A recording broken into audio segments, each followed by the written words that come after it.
कड़ी मेहनत कर रहा हूं और मैं जानना चाहता हूं, क्या मुझे एक और भाग बनाना चाहिए? मुझे जानकर अच्छा लगेगा कि आप क्या सोचते हैं। मुझे टिप्पणियों में बताएं कि क्या आप इस श्रृंखला के और भाग देखने के लिए उत्साहित हैं। और अभी के लिए चलिए इसे शुरू करते हैं। ये एक लड़के की कहानी है जिसने एक धारावाहिक वेब उपन्यास पढ़ा जिसे कोई और नहीं देखता था। उपन्यास के कोई दृश्य नहीं थे और लड़का हमेशा सोचता था, कोई इसे क्यों नहीं पढ़ता।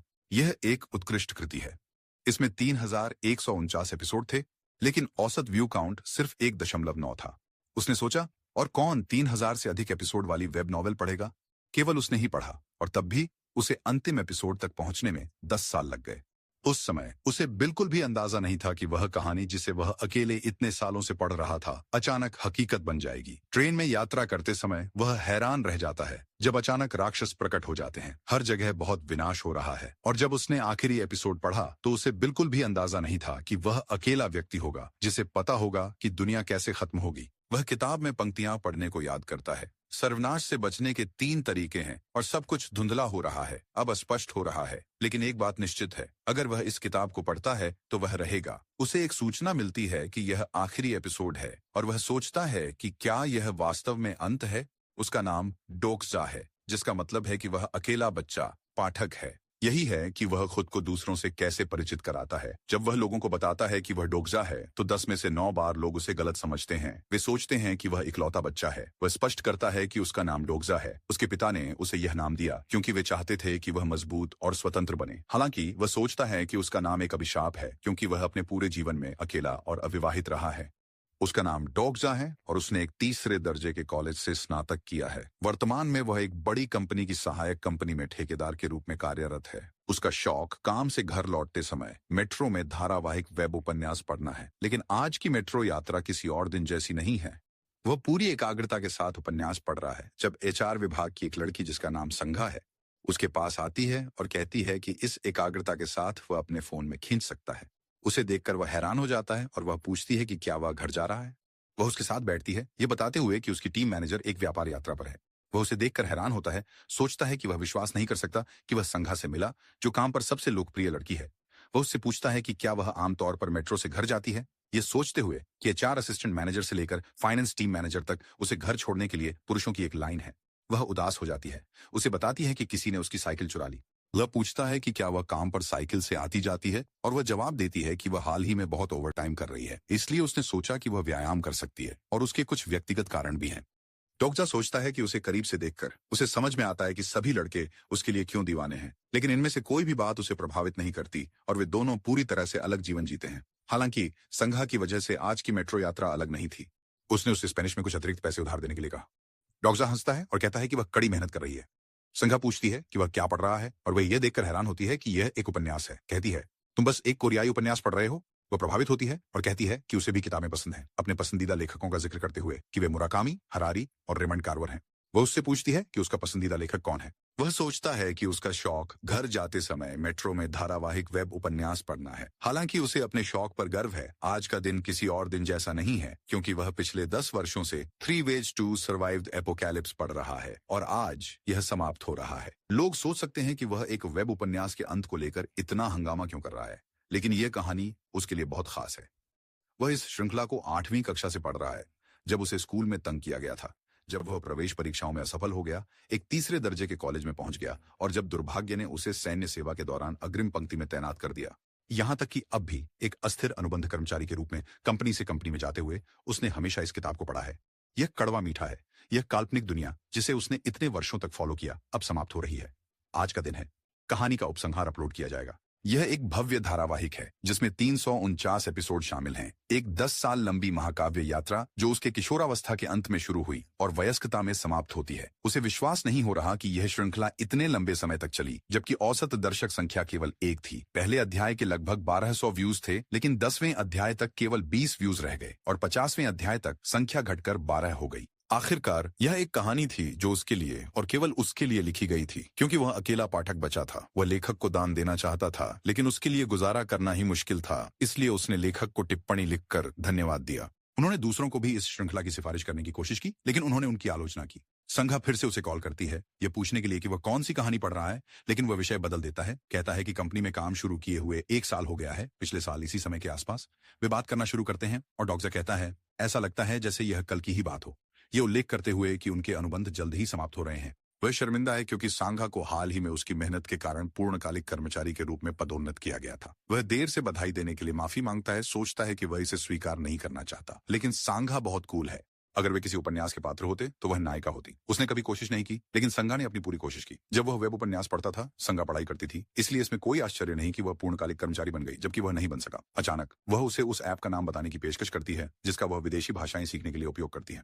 डोक्जा सोचता है, अगर वह किसी अलग शैली में होता, अगर उसके जीवन की शैली गैर काल्पनिक नहीं बल्कि फैंटेसी होती, तो शायद वह नायक होता। लेकिन वह कंधे उचकाता है, सोचता है कि इससे कोई फर्क नहीं पड़ता कि उसने उसे बताया या नहीं। तथ्य यह है कि उसके जीवन की शैली गैर काल्पनिक है और इस शैली में वह कोई नायक नहीं है बल्कि केवल एक पाठक है।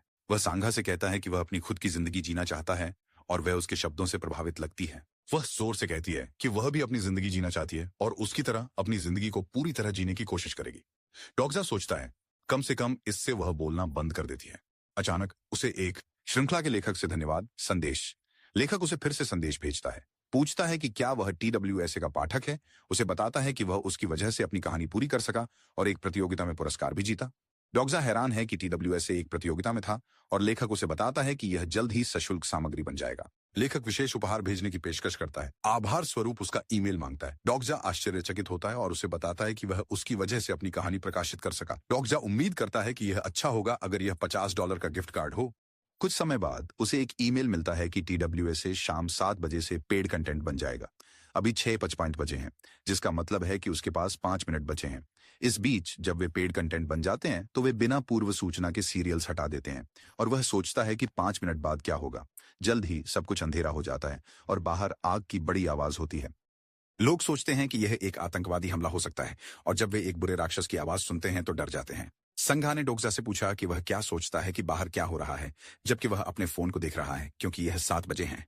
यह महज संयोग था कि उसने ठीक उसी समय घड़ी देखी। वे स्टाफ की ओर से एक घोषणा सुनते हैं जिसमें उन्हें तुरंत बाहर निकलने के लिए कहा जाता है।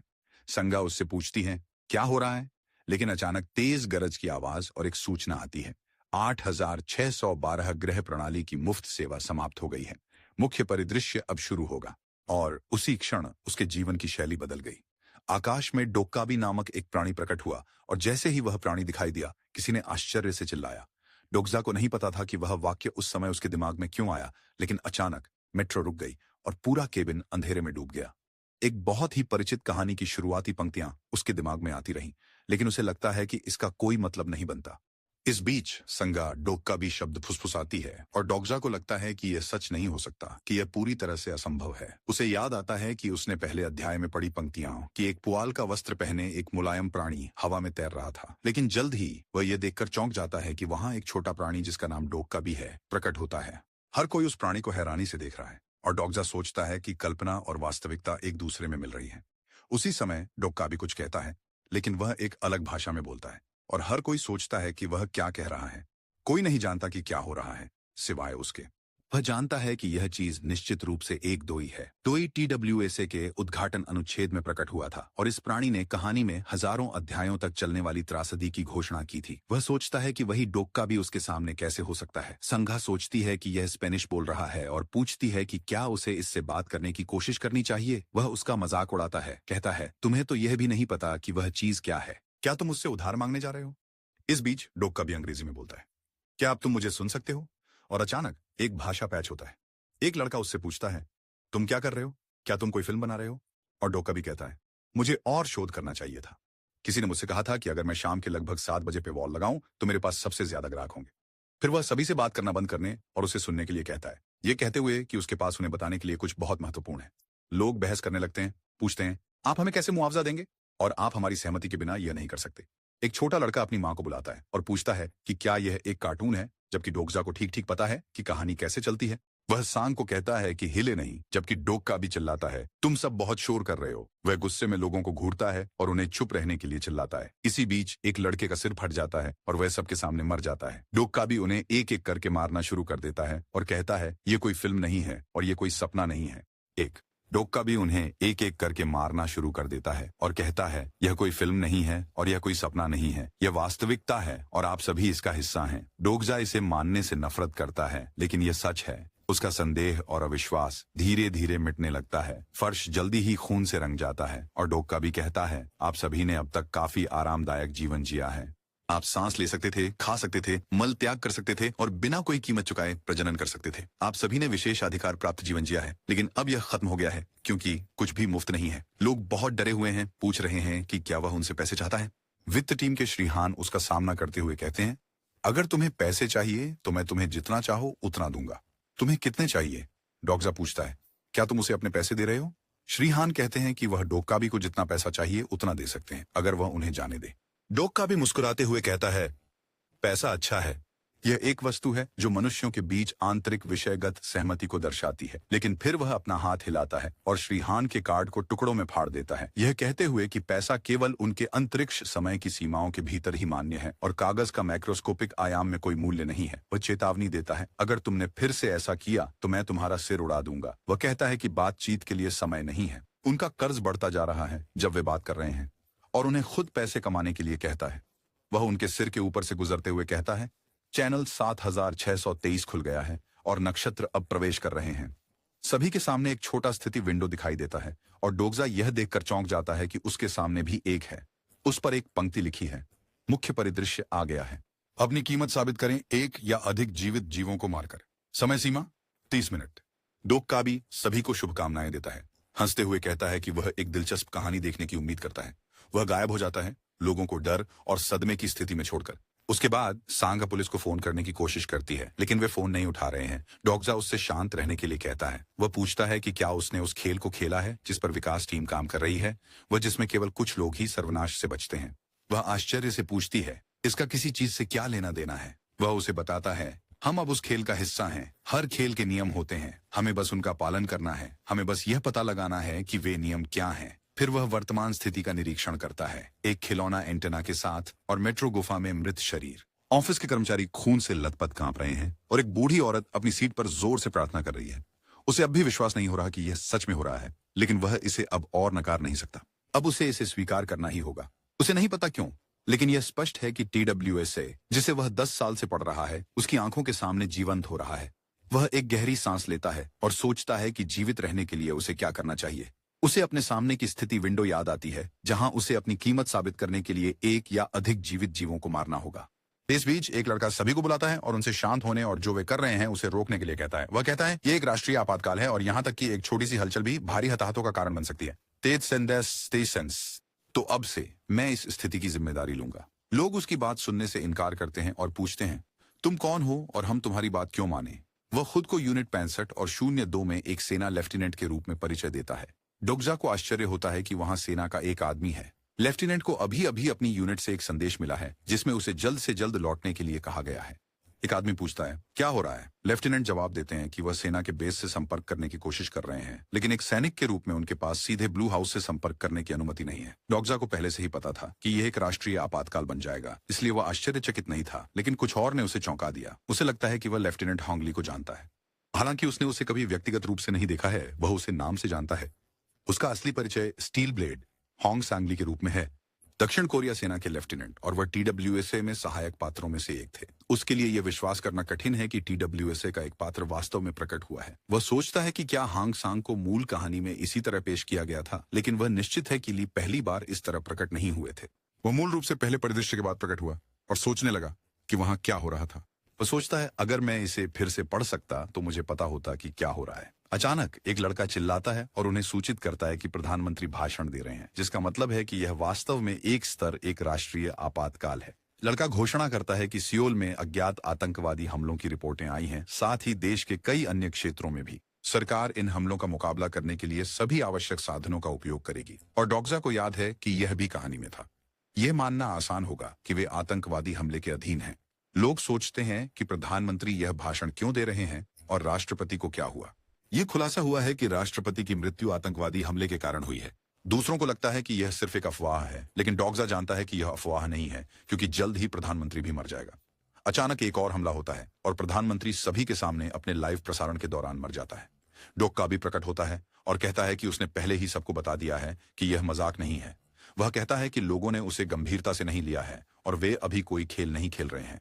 उनके शोध के अनुसार इस देश के लोग खेलों में अच्छे होते हैं, इसलिए वह अब कठिनाई बढ़ाना चाहते हैं और कार्य एक के लिए शेष समय को कम कर रहे हैं। अब उनके पास 10 मिनट बचे हैं और उन्हें अधिक जीवित जीवों को मारना है। उनका शेष समय 10 मिनट है और एक अतिरिक्त दंड के रूप में अगर अगले 5 मिनट में पहली मौत नहीं होती है तो इस गुफा में हर जीवित जीव को समाप्त कर दिया जाएगा। लोग डर जाते हैं और लेफ्टिनेंट ली से पूछते हैं कि अब क्या करना है, जबकि वह सभी से शांत रहने के लिए कहते हैं। संघा भी डरी हुई लगती है, जबकि डॉक्सा सोचता है कि सब कुछ वैसा ही हो रहा है जैसा उसे याद है। घटनाएं बिल्कुल TWSA की शुरुआत की तरह घट रही हैं, लेकिन उसे लगता है कि कुछ सही नहीं है। होंगली, जो प्रमुख सहायक पात्रों में से एक है, पहले ही दिखाई दे चुका है, लेकिन एक और व्यक्ति को भी दिखाई देना चाहिए था।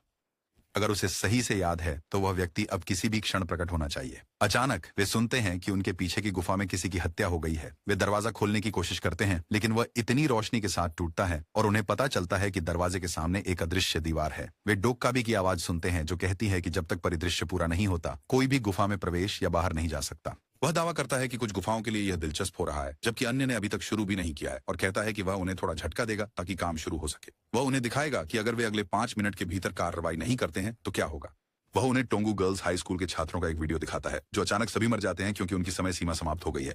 सभी छात्र असफल हो जाते हैं क्योंकि उनके सिर फट जाते हैं, जबकि अन्य मदद के लिए चिल्लाते हैं और भागने की कोशिश करते हैं, लेकिन कोई भी बच नहीं सकता। गुफा में लोग अपनी किस्मत देखकर हैरान रह जाते हैं। अचानक एक छात्रा दूसरी को गले से पकड़कर उनके सामने मार देती है। एक सूचना दिखाई देती है। चैनल 235 फेंदर की जीवित बची हुई छात्रा जी हिये है, जो टोंगू गर्ल्स हाई स्कूल की कक्षा B की दूसरी वर्ष की छात्रा है। डोक्का भी उन पर हंसता है, खेल का आनंद लेता है। अब डर गए हैं और सोच रहे हैं कि क्या हो रहा है।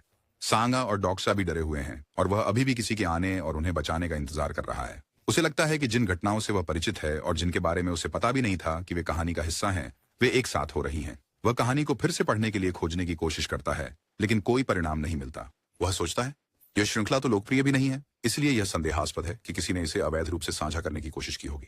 अचानक उसे पहले प्राप्त संदेश याद आता है, जिसमें एक संलग्न फाइल भी थी।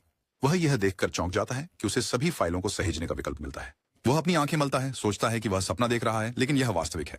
लेखक ने उसे अपनी उपन्यास उपहार में भेजी है। वह सोचता है कि उपन्यास साझा करना अवैध है, लेकिन इस मामले में लेखक के लिए क्या कानूनी है और क्या गैर कानूनी, यह मायने नहीं रखता।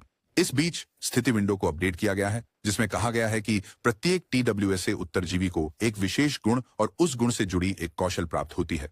वह सोचता है कि यह उपन्यास की तरह ही हो रहा है और उसे अपने गुणों का पता लगाना होगा, लेकिन वह यह देखकर हैरान है कि उसकी गुण विंडो नहीं खोली जा सकती। वह सोचता है कि यह क्यों हो रहा है, और अगर वह अपनी विशेषता विंडो तक नहीं पहुंच सकता तो वह अपनी विशेषताएं और कौशल नहीं खोज पाएगा। हालांकि वह पहले संलग्न फाइल पढ़ने का निर्णय लेता है और स्थिति विंडो प्रकट होती है, जिसमें कहा गया है कि उसकी विशेषता सक्रिय हो गई है और अब वह तेजी से पढ़ सकता है। वह यह देखकर हैरान है क्योंकि उसे TWSA का शुरुआती अध्याय पढ़ने में 1 मिनट से भी कम समय लगा। इसके कारण उसे केबिन 377 के बारे में जानकारी मिलती है, जहां वह वर्तमान में स्थित है, और इसके साथ ही उसे एहसास होता है कि वह इतना असहज क्यों महसूस कर रहा था। उसके चारों ओर जो घटनाएं घट रही थीं, वे उसके यादों से अलग थीं, क्योंकि नायक वास्तव में इस केबिन के पीछे वाली मेट्रो केबिन में था। लेकिन वह केबिन 38,007 के लोगों के बारे में सोचता है।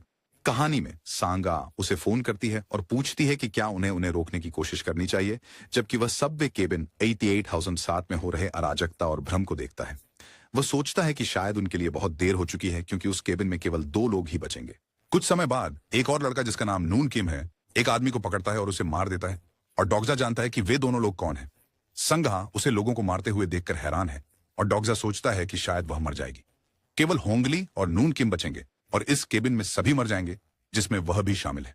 नून लोगों को मार रहा है, जबकि वित्त प्रबंधक उसका हाथ पकड़कर पूछता है, क्या तुम्हारे शिक्षकों ने तुम्हें बड़ों का सम्मान करना नहीं सिखाया? किम पीछे मुड़कर उससे पूछता है, तुम्हें क्या हो गया है? क्या तुम भी मरना चाहते हो? उसने श्रीहान से पूछा कि क्या उन्होंने कक्षा की खिड़की देखी है, और अगर सेना उन्हें बचाने नहीं आ रही है तो किसी को मरना होगा ताकि बाकी लोग जी सकें। हमें यह तय करना होगा कि कौन मरेगा। वह जोर देकर कहता है, हम इन सब से ऊपर हैं। इधर उधर देखो, ये मारो या मरो की स्थिति है। जब उनकी अपनी जान खतरे में है तो कोई उन्हें दोष नहीं दे सकता। वह सभी से समझदारी से सोचने के लिए कहता है, क्योंकि जिस दुनिया को वे जानते हैं वह जल्द ही समाप्त हो रही है और इस नई दुनिया में उन्हें नए नियमों का पालन करना होगा। डोक्सा सोचते हैं कि नून किम सबसे पहले TWSA की दुनिया को स्वीकार करने वालों में से एक थे, और वही थे जिन्होंने दरार में एक कील ठोक दी, उस नैतिकता की भावना को नष्ट कर दिया जो समाज को एक साथ बांध रही थी। ली भी स्थिति का अवलोकन कर रहे हैं और सोचते हैं कि अगर अगले 5 मिनट में कोई नहीं मरा तो वहां सभी मर जाएंगे। इस स्थिति में डॉग्जा अचानक एक पंक्ति याद करता है जो उसने बहुत समय पहले पढ़ी थी। जल्लाद एक ही समय में इलेक्ट्रिक चेयर का लीवर खींचते हैं। वे ऐसा इसलिए करते हैं ताकि यह छुपा सकें कि वास्तव में कैदी को किसने मारा। ये ऐसा है जैसे वह उपन्यास का वही हिस्सा पढ़ रहा था। वे सभी एक अलग दुनिया में थे और वह सिर्फ एक दर्शक था। वह केवल खड़ा होकर देख सकता था। वह नामहीन वृद्ध महिला पहली शिकार बनी, और अगर वह कहानी के प्रवाह में लापरवाही से हस्तक्षेप करता है तो उसके लिए काम करने के लिए मूल कहानी कम बच सकती है। लेकिन वह सोचता है कि क्या उसे खड़े होकर उसे मरते देखना उचित है। संग आ बोलने की कोशिश करती है। वे उसे मारने वाले हैं, लेकिन वह उसका हाथ पकड़ लेता है, उसे लापरवाह न होने के लिए कहता है क्योंकि यह खतरनाक हो सकता है। वह सोचता है कि कुछ लोग अपने शैली के बावजूद चमकने के लिए बने होते हैं, लेकिन संग आ इस कहानी का रुख नहीं बदल सकती क्योंकि वह इस दुनिया की नायिका नहीं है। वह उससे कहता है कि वहीं रुके और अभी के लिए जैसा वह कहता है वैसा ही करे। अगर तुम मेरी बात इस बार सुनोगी तो मैं वादा करता हूं कि फिर कभी तुम्हें परेशान नहीं करूंगा। वह सोचता है कि उसके लिए हस्तक्षेप करना अभी बहुत जल्दी है। यह उसकी योजना का हिस्सा नहीं था। वह पहले हस्तक्षेप नहीं कर पाया क्योंकि वह नामहान या दूसरों से डरता था या उनके बर्बर तरीकों का समर्थन करता था। वह बस सही समय का इंतजार कर रहा था और वह समय आ गया। अचानक दरवाजे के पीछे विनाश होता है और वह अपनी जगह से भागकर नामहान की ओर जाता है जो एक महिला को मार रहा है। मुख्य दृश्य फिर से स्क्रीन पर दिखाई देता है। समय शेष है 7 मिनट और 32 सेकंड। अचानक धुआं हवा में भर जाता है और डॉग्जा नमहान की ओर दौड़ता है, उसे जोर से मारता है। नमहान चिल्लाता है, तुम्हारी समस्या क्या है? डॉग्जा सोचता है कि ऐसा लग सकता है कि उसने बूढ़ी महिला को बचाने के लिए किम को धक्का दिया, लेकिन यह एकमात्र चीज नहीं थी जो वह हासिल करना चाहता था। वह कुछ खोजते हुए इधर उधर देखता है और सोचता है कि यह कहाँ है, ये कहीं होना चाहिए। फिर वह एक बच्चे को पाता है, उसका डिब्बा पकड़ता है और उससे कहता है कि इसे थोड़ी देर के लिए पकड़ कर रखे। वह सबका ध्यान आकर्षित करता है और उनसे कहता है, उस बूढ़ी औरत को मारने का मतलब ये नहीं है कि तुम जीवित रहोगे। जब वह मर जाएगी तो तुम क्या करोगे? क्या तुम समय सीमा के भीतर कुछ मारकर थोड़ा और समय खरीद लोगे? वो पूछता है। अगर डोक्काबी ने जो कहा वह सच है तो क्या इसका मतलब है कि हम में से प्रत्येक को एक व्यक्ति को मारना होगा? अगला, तुम किसे मारोगे? नन हंसते हुए कहती है, यह तो स्पष्ट है कि हम अगली बार तुम जैसे हारने वालों को मारेंगे। अपनी बारी आने से पहले क्यों चिंता करना? डोग्जा पहले से जानता था कि वह ऐसा ही कहेगा और जवाब देता है, किम तुम्हारी जिंदगियों के साथ जुआ खेल रहा है। जब इस स्थिति से बचने का एक तरीका है बिना हत्यारे बने। वह पूछता है, क्या तुमने परिदृश्य को भूल गए हो? तुम्हें किसी इंसान को मारने की जरूरत नहीं है, तुम्हें एक या अधिक जीवित जीवों को मारना होगा। उसके पास कीड़ों से भरा एक डिब्बा है और वे सभी उसकी ओर दौड़ते हैं, उन्हें मारने के लिए पागल। वह पागलपन जिसने उन्हें बूढ़ी औरत को मारने के लिए प्रेरित किया था अब उसकी ओर मुड़ता है। वह सोचता है कि इस खतरनाक स्थिति में उसका दिल खुशी से क्यों धड़क रहा है, वह क्यों मुस्कुरा रहा है और क्या वह हमेशा से ऐसा ही व्यक्ति रहा है। वह एक कीड़े को मारता है और फिर डिब्बा हवा में उछाल देता है। इसके साथ पहली हत्या का मिशन पूरा हो गया है और उसे बोनस के रूप में 100 सिक्के मिलते हैं। अब लोग कीड़े ढूंढ रहे हैं और 3 मिनट बचे हैं। नमहान उससे पूछता है, तुमने ऐसा क्यों किया?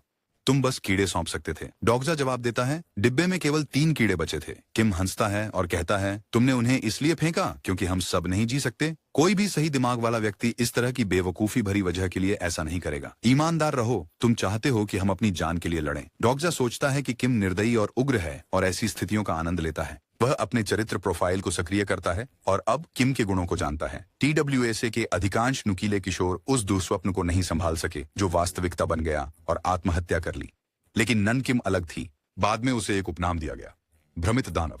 वह प्रलय की प्रतीक्षा कर रहा था और इस दुनिया में असामान्य रूप से तेजी से अनुकूलित हो गया। फिर किम आगे आता है, डोग्जा से उसके साथ टीम बनाने के लिए कहता है। डोग्जा को एक सूचना मिलती है कि उसने नून किम की रुचि प्राप्त कर ली है। मुख्य परिदृश्य फिर से प्रकट होता है। 2 मिनट और 59 सेकंड शेष हैं। दूसरी तरफ केबिन में चारों ओर आग लगी है और लोग अभी भी कीड़ों की तलाश कर रहे हैं। डोग्जा किम के प्रस्ताव को यह कहकर ठुकरा देता है, मैं अकेला काम करता हूं। वह सोचता है कि अगर वह नून किम के साथ टीम बनाता है तो उसकी जीवित रहने की गारंटी है, लेकिन एक पाठक के रूप में जो किम के भविष्य को जानता है वह कभी उसके साथ टीम नहीं बनाएगा। किम आगे बढ़ता है और उससे कहता है कि वह उसके रास्ते से हट जाए क्योंकि उसे दादी के साथ अधूरा काम है। वह पकड़े गए कीड़े को भागने नहीं दे सकता। वह जाने ही वाला होता है कि डोग्जा उसका हाथ पकड़ लेता है। किम पूछता है, क्या अब तुम हीरो बनने की कोशिश कर रहे हो या तुम्हारी दोहरी शख्सियत है? डोग्जा को एहसास होता है कि उसे TWSA में किम का किरदार कितना नापसंद था और किम खुद को छुड़ाते हुए कहता है, तुम जैसे लोग मुझे बीमार कर देते हैं। डोग्जा को एक सूचना मिलती है, उसकी नमहान किम के प्रति सहानुभूति थोड़ी कम हो गई है। अचानक किम उसे मुक्का मारता है, उसे हटने के लिए कहता है, लेकिन डोग्जा बच जाता है सोचते हुए, मुझे पता था कि वह ऐसा करेगा।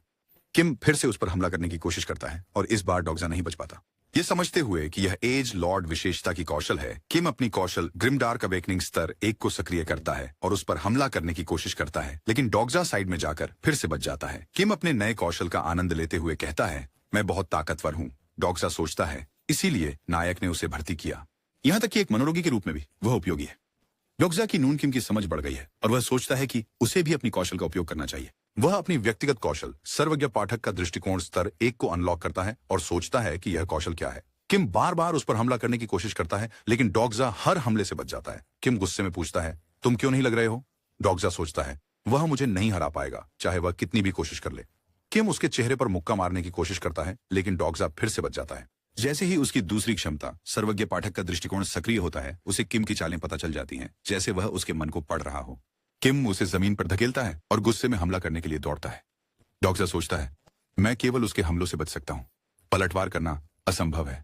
उसे बस थोड़ी देर और टिके रहना है। परिदृश्य पूरा होने में 2 मिनट बचे हैं। वह घायल बूढ़ी औरत की ओर देखता है और सोचता है, अगर वह मर गई तो नमूना परिदृश्य पूरा कर लेगा। डॉगजा बूढ़ी औरत की ओर दौड़ता है, सोचते हुए, जो भी हो, मैं ऐसे व्यक्ति को अगले परिदृश्य में नहीं जाने दे सकता। नमूना चाकू निकालते हुए कहता है, मुझे पता था तुम यही कदम उठाओगे। इस बार वह चाकू लड़ाई स्तर 1 कौशल का उपयोग करते हुए डॉगजा के दिल पर निशाना साधता है। वह बूढ़ी महिला पर हमला करने की कोशिश करता है, लेकिन डॉगजा उसे हटा देता है और उसे बचा लेता है। इस प्रक्रिया में उसके हाथ में चोट लग जाती है, जैसे उसकी त्वचा जल रही हो। नमून गुस्से में गुर्राता है, जबकि डॉगजा बूढ़ी महिला को पकड़ लेता है, लेकिन उसकी हालत अच्छी नहीं है। वह सोचता है, मौत बस कोने में है और अगर मैं नून किम से हार गया तो मैं भी यहाँ मर जाऊंगा। वह सोचता है, एक साधारण दुनिया है जो ताकतवर के जीवित रहने पर आधारित है। ताकतवर कमजोरों का शिकार करते हैं और वास्तव में कुछ भी नहीं बदला है। वह नियम अब और अधिक स्पष्ट है। वह जानता है कि अगर उसे जीवित रहना है तो उसे उस नियम का पालन करना होगा। किम हंसते हुए कहता है, तुम्हारे पास अब भागने की ताकत नहीं है। मेरा एक काम कर दो, हमारे पास समय कम है। डॉगजा उठते हुए कहता है, तुम नून किम हो, शेनिल हाई स्कूल के दूसरे वर्ष के छात्र, एक कीट अंडा और एक जीव हो। नमून आश्चर्य से पूछता है, तुम क्या कह रहे हो? अचानक डॉगजा एक कीड़ा उठाता है और उसे कुचल देता है, जिससे कई स्थिति विंडो दिखाई देती है। उसे एक जीवित जीव को मारने के लिए 100 बोनस अंक मिलते हैं। नन अपनी चाकू पकड़ता है और उसकी ओर दौड़ता है, जबकि डॉगजा को एक सूचना मिलती है कि क्या वह अभी प्राप्त किए गए सिक्कों का उपयोग करना चाहता है। वह 2700 सिक्के स्टैमिना में निवेश करता है, जिससे उसकी शारीरिक सहन शक्ति काफी बढ़ जाती है। नन उसे छुरा घोंपने की कोशिश करता है, लेकिन डॉगजा का शरीर इतना कठोर है कि वह उसे भेद नहीं सकता। डॉगजा उसे पीछे धकेलता है और कहता है, टिड्डे प्रजनन के मौसम में एक बार में 100 से अधिक अंडे देते हैं। यहां मरने वाला मैं नहीं हूं, केवल नमूना किम होगा। केवल 57 सेकंड बचे हैं। नून फिर से हमला करने की कोशिश करता है, लेकिन उसे चोट भी नहीं पहुंचा पाता। काउंटडाउन शुरू होता है और एक स्थिति विंडो दिखाई देती है, जिसमें कहा जाता है कि उनका समय समाप्त हो गया है। अब वे चेकआउट के लिए आगे बढ़ेंगे। सिमेन किम नून की मृत्यु हो गई है और उसका शरीर जमीन पर रखा गया है। वह याद करता है कि नून ने अपनी आखिरी घड़ियों में उससे मदद की गुहार लगाई थी और कहता है, लोगों की जिंदगियां महत्वपूर्ण है, इसलिए उसे बचाना सही है। लेकिन डॉगजा जवाब देता है, ये बातें पुराने दुनिया में थी, लेकिन अब नई दुनिया को नए नियमों की जरूरत है। नून ने उससे मदद की गुहार लगाई और कहा कि वह मरना नहीं चाहता, लेकिन डॉगजा उसके लिए कुछ नहीं कर सका और वह उसके सामने मर गया। वह सोचता है कि नून सही था, कि वह भी उसी की तरह है, क्योंकि वह उन लोगों को बचा सकता था। अगर वह कहे कि उसे दोषी महसूस नहीं होता तो वह झूठ बोल रहा होगा, लेकिन अजीब बात यह है कि वह इतना शांत रह सकता है। उसे ऐसा लगता है जैसे वह उपन्यास पढ़ रहा है, बजाय इसके कि वास्तव में उसमें भाग ले रहा हो। उसकी विशेषता विंडो दिखाई देती है और कहती है कि उसने 124 जीवित जीवों का वध किया है, जिसमें एक टिड्डा और 123 अंडे शामिल हैं। गैर प्रतिरोधी जीवों को मारने के कारण उसे प्राप्त सिक्कों की संख्या आधी हो गई है और उसे 6200 सिक्के प्राप्त हुए हैं। इसके अलावा अत्यधिक वध के कारण उसने डेसीमीटर उपलब्धि भी अनलॉक कर ली है और डॉगजा ने एक बुनियादी क्लियर इनाम के रूप में 300 सिक्के प्राप्त किए हैं। जिस दुनिया को वे पहले जानते थे वह ढह गई है और एक नई दुनिया जन्म ले रही है। ट्रेन फिर से चल रही है और वे राहत महसूस कर रहे हैं कि अब वे घर जा सकते हैं। अचानक कई राक्षस बाहर प्रकट होते हैं और वे उनके द्वारा की गई तबाही को देखकर चौंक जाते हैं। डॉगजा सोचता है, यह दिलचस्प है क्योंकि केवल एक पाठक जानता है कि यह दुनिया कैसे समाप्त होगी। एक बड़ा राक्षस समुद्र के नीचे प्रकट हो रहा है और श्रीहान डर रहे हैं, सोचते हुए, यह चीज हमारे लिए आ रही है। डॉगजा जानता है कि एक सांप जैसा राक्षस इचियो कहलाता है, जिसे समुद्री सर्प भी कहा जाता है। बाद में इसे TWSA में ग्रेड 7 के राक्षस के रूप में वर्गीकृत किया जाएगा। TWSA की दुनिया में परिदृश्यों को सबसे अधिक प्राथमिकता दी जाती है, इसलिए कोई भी प्राणी उन पर हमला नहीं करेगा जब तक वे परिदृश्य का हिस्सा नहीं है। उसे लगता है कि वे अभी सुरक्षित हैं। केबिन नंबर 387 में 5 जीवित बचे हैं। कुछ समय बाद डोका भी वहां प्रकट होता है। स्थिति से चौंकने का नाटक करते हुए पूछता है, यहाँ क्या हुआ है? वह कहता है, मैं तो कुछ ही मिनटों के लिए गया था, लेकिन तुमने इतनी गड़बड़ कर दी। यहाँ केवल 5 जीवित बचे हैं, जिनमें बच्चा भी शामिल है। जिनके नाम हैं ली गिल जंग, सांग ताएजू, ली ह्यून सियोंग, हान मीरियोन और किम डियोकजा। डोक्का भी कुल 21 सितारे देखकर खुश है। सितारों की संख्या चैनल में लॉग इन की गई नक्षत्रों की संख्या को दर्शाती है। ये पता चलता है कि नक्षत्र TWSA में सबसे रहस्यमय प्राणी है और इस त्रासदी के पीछे के मास्टरमाइंड हैं, जो ब्रह्मांड भर से परिदृश्यों का लाइव स्ट्रीम करते हैं। दूसरे शब्दों में वे वही हैं जो डोबू के चैनल देखते हैं, और इस चैनल के 21 दर्शक थे जो एक नए के लिए बहुत हैं। मूल कहानी में नन किम ने इस केबिन में लगभग सभी को मार डाला, और एक सूचना है कि नन किम की मृत्यु के कारण 2 नक्षत्र उनके प्रति थोड़ी शत्रुता महसूस करते हैं। वह सोचता है कि कुछ नक्षत्र इस परिणाम से नाराज होंगे, और यह त्रुटि शायद इसलिए हुई क्योंकि उसने नून किम को मार दिया। एक सूचना है कि अप्रत्याशित परिदृश्य निरीक्षण के कारण उसका भुगतान विलंबित हो रहा है। नक्षत्रों की प्राथमिकताएं जिस तरह से सामने आ रही हैं, उससे वह अनुमान लगाता है कि यह आधिकारिक रूप से कहानी की शुरुआत है। वह सोचता है कि वह कल उनकी स्थिति में था, लेकिन अब वे उसे देख रहे हैं। हालांकि कुछ नक्षत्र उसके परिदृश्य से प्रभावित हैं और नक्षत्रों ने उसे 500 सिक्के उपहार में दिए हैं। बेशक अगर नक्षत्र उससे नफरत करते हैं तो कुछ नक्षत्र उसका समर्थन भी करते हैं। वह उम्मीद करता है कि वे सभी शो का आनंद लें, क्योंकि वे जल्द या बाद में अपने जीवन के साथ प्रवेश शुल्क चुकाएंगे। इस बीच सांगताए उसे बुलाता है और पूछता है कि वह क्या सोच रहा है। वह बूढ़ी महिला को बचाने में असमर्थ होने के लिए उससे माफी मांगता है। वह उससे कुछ पूछना चाहती है, लेकिन बाद में उसे भूलने के लिए कहती है और पहले के लिए धन्यवाद देती है। उसे पता है कि उसने जानबूझकर पिंजरा उसकी ओर फेंका ताकि वह कीड़े को पकड़ सके। डोक्का भी इनकार करता है और कहता है कि यह सिर्फ एक संयोग है और फिर से नहीं होगा।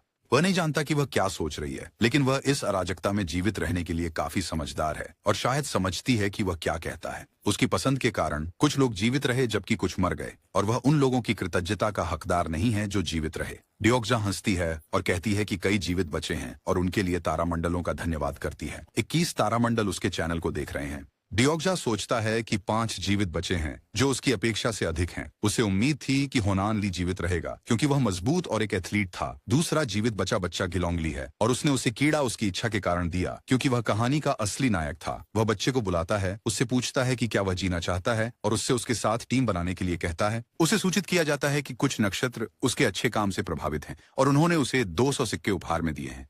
डियोक्जा सोचता है कि भले ही यह बेशर्मी लगती है, लेकिन कुछ नहीं किया जा सकता क्योंकि मैं भी जीना चाहता हूं। आगे जो घटना होगी उसे देखते हुए उसे नक्षत्रों का ध्यान आकर्षित करना होगा। और डोक्का भी कहता है, आज बहुत सारी रोमांचक चीजें हुई। अगली केबिन में जो आदमी था वह भी पूरी तरह से सनकी था। श्री हान ने उससे पूछा कि क्या वह अब उन्हें जाने देगा, और डियोक्जा सोचता है कि वह भाग्यशाली लोगों में से एक है, लेकिन आश्चर्य करता है कि उसने उस दिन मेट्रो क्यों ली, क्योंकि वे सभी जानते हैं कि वह एक संपन्न परिवार से है। मिस्टर हान ने डोक्काबी से उन्हें जाने देने के लिए कहा, और वह उनसे पलटकर पूछता है कि क्या वे सच में चाहते हैं कि वह उन्हें जाने दे। बाहर की स्थिति देखकर मिस्टर हान उस सांप को देखकर डर जाते हैं, और डोक्का भी उनसे प्रभावित होता है क्योंकि उसे इस केबिन से कोई उम्मीद नहीं थी। लेकिन उन्होंने पहला परिदृश्य पार कर लिया और साबित कर दिया कि यहां तक कि कीड़े भी जीवित रहने के लायक हैं। डियोक्जा सोचता है कि वे उसके लिए कुछ नहीं बल्कि टिड्डे हैं।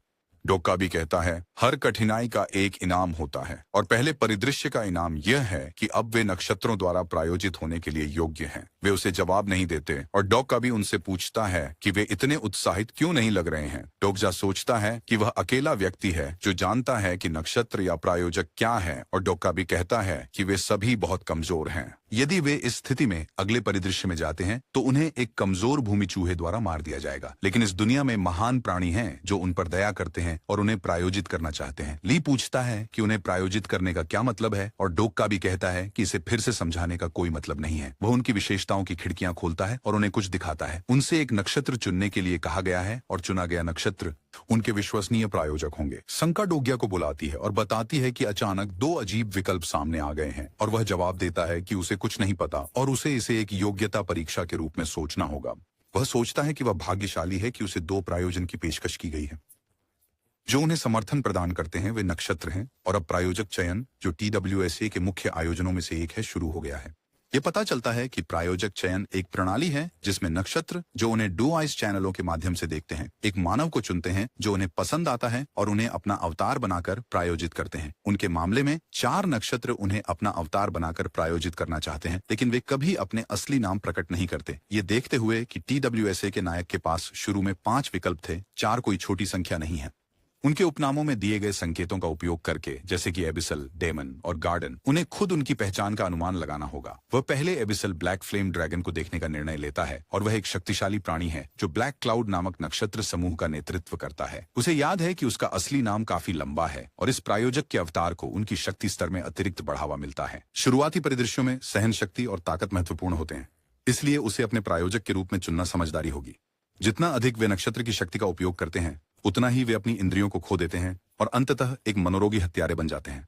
उसे यकीन है कि यह वही नक्षत्र था जिसने उपन्यास में ममून किम का समर्थन किया था, इसलिए वह सोचता है कि उसने उसे क्यों चुना। वह उसके बारे में नहीं जानता, इसलिए वह फिलहाल उसे रोकने का फैसला करता है और अपने दूसरे विकल्प को देखता है। उसका दूसरा विकल्प है आग का दानव न्यायाधीश। और नाम से देखते हुए कोई यह मान सकता है कि यह नक्षत्र दानवी है, लेकिन विडंबना यह है कि दानवी का मतलब है कि यह नक्षत्र राक्षस नहीं है। आग और न्यायाधीश शब्द संकेत करते हैं कि यह इकाई आग के माध्यम से निर्णय लेती है, जिसका मतलब है कि वह वास्तव में आर्कएंजल ऊरियल है। उसे याद है कि किसी ने उपन्यास में इस नक्षत्र को अपने प्रायोजक के रूप में चुना था, इसलिए वह सोचता है कि ऊरियल बुरा विकल्प नहीं है, लेकिन वह पहले अपने अन्य विकल्पों को उजागर करेगा।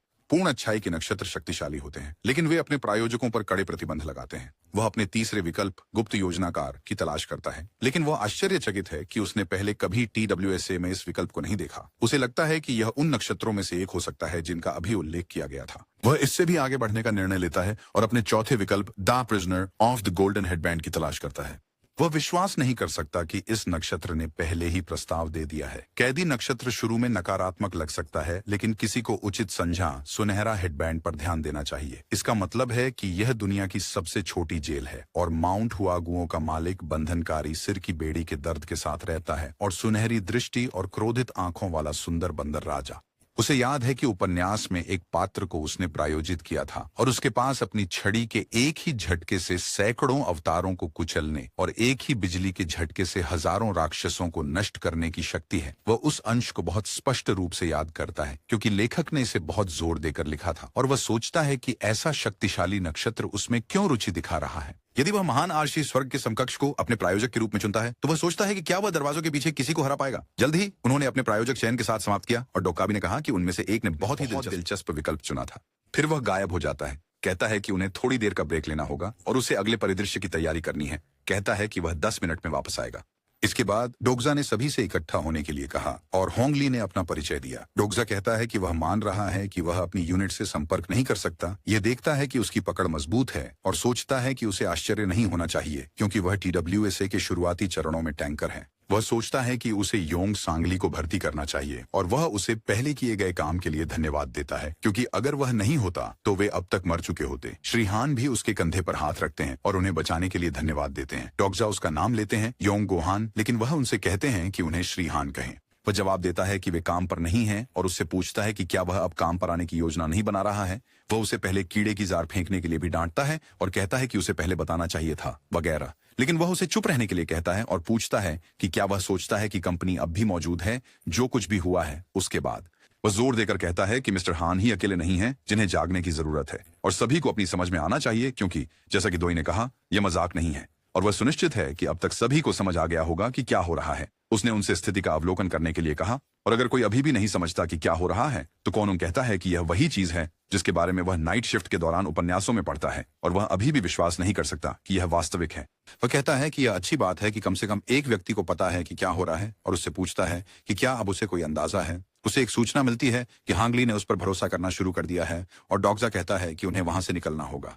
वे सभी उसके कहे पर चौंक जाते हैं और श्री हान को बाहर घूमते हुए बड़े सांप की याद आती है और वह उससे पूछता है कि क्या वह पागल हो गया है। होंग ये भी कहते हैं कि अगर वे इस जगह को छोड़ते हैं तो वे मारे जाएंगे। अचानक वे पास के केबिन से एक विस्फोटक आवाज सुनते हैं और वह सोचता है कि वे अगले परिदृश्य में जा रहे हैं, लेकिन डोक्का भी अभी तक वापस नहीं आया है, जिसका मतलब है कि उस दरवाजे के दूसरी तरफ का व्यक्ति सबवे केबिन 377 का एकमात्र जीवित व्यक्ति है। उसे लगता है कि यह स्पष्ट है कि वह व्यक्ति कौन है और अब वह उनके केबिन में आने की कोशिश कर रहा है। वह इस कहानी का असली नायक है, इसीलिए वह दूसरों से वहां से निकलने के लिए कहता है और अगर वे अभी नहीं निकलते तो वे अगले परिदृश्य से पहले मर जाएंगे। वह व्यक्ति दरवाजे को जोर से मार रहा है और हांगली कहता है कि वे यह सुनिश्चित नहीं कर सकते कि दरवाजे के दूसरी तरफ जो कुछ भी है वह उनका दुश्मन है। वह जवाब देता है कि वह व्यक्ति वह जीवित बचा है जिसने अपने केबिन में उन सभी लोगों को मार डाला और उनसे पूछा कि क्या वे अभी भी उससे मिलना चाहते हैं। वे समझते हैं कि उसने अभी क्या कहा और हांग कहता है कि उन्हें उन्हें वहां से बाहर निकलने का रास्ता खोजना होगा। डोग्जा सोचता है कि अदृश्य क्षेत्र परिदृश्य समाप्त होने के बाद गायब हो जाता है और उन्हें बस एक काम करने वाला दरवाजा खोजना है, और इस केबिन में सही दरवाजों में से उन्होंने अभी तक 3 की जांच नहीं की है। वह सोचता है कि एक दरवाजा जरूर काम करेगा क्योंकि दरवाजा टूटने वाला है। स्थिति बहुत तनावपूर्ण लग रही है और डॉक्सा भी बहुत चिंतित लग रहा है। अचानक एस उसे बुलाता है और उसे एक खुला दरवाजा दिखाता है और वे उसे खोलने की कोशिश करते हैं, लेकिन उन्हें पता चलता है कि दरवाजा भी टूटा हुआ है, लेकिन यह अभी भी एकमात्र दरवाजा है जिसे वे खोल सकते हैं। उसके पास 4700 सिक्के हैं और वह सोचता है कि वह अपने सिक्कों का फिर से उपयोग कर सकता है और इस बार अपनी ताकत बढ़ा सकता है, लेकिन उसे नहीं पता कि आगे क्या होगा क्योंकि अपने सिक्कों का लापरवाही से उपयोग करना खतरनाक हो सकता है। उसने होंग सोंग से अपनी क्षमताओं का उपयोग करने के लिए कहा और अपनी विशेषता विंडो की जांच की ताकि उसकी क्षमताओं को देखा जा सके। शुक्र है उसकी सहायक नक्षत्र और विशेषताएं उपन्यास के समान है, और डॉग्जा उसे बताता है कि उसने शायद अपनी विशेषता विंडो खोलते समय अपनी क्षमताओं की जांच की थी और उसके पास एक क्षमता होनी चाहिए जिससे वह अब उपयोग कर सकता है क्योंकि वह सेना में है। कुनुंग कहता है कि उसके पास एक कौशल है लेकिन उसे इसका उपयोग करना नहीं आता, इसलिए वह उससे कहता है कि वह खुद को इसका उपयोग करते हुए कल्पना करे। वह बस वही कहता है जो डोग्जा ने उसे करने के लिए कहा और दरवाजा जोर से खोलता है। वह बहुत खुश है कि उसकी क्षमताएं काम कर गईं और हांगली अब उस पर पहले से अधिक भरोसा करने लगी है। डोग्जा सोचता है कि ऐसा लगता है कि स्टिग्मा ग्रेट माउंटेन पुश सफलतापूर्वक सक्रिय हो गया। स्टील का दरवाजा जो सबवे केबिन 377 से जुड़ा है जल्द ही टूट जाएगा, लेकिन अगर उसकी याददाश्त सही है तो स्टील का दरवाजा समस्या नहीं है। लेकिन जब वे बाहर आते हैं तो डोक्का भी उनका सामना करता है और डोजा पहले से जानता है कि यह होगा। उसने उनसे पूछा कि वे बाहर क्यों आए जब उसने पहले ही उन्हें बाहर न आने के लिए कहा था, क्योंकि वह अगले परिदृश्य की तैयारी पूरी नहीं कर पाया है।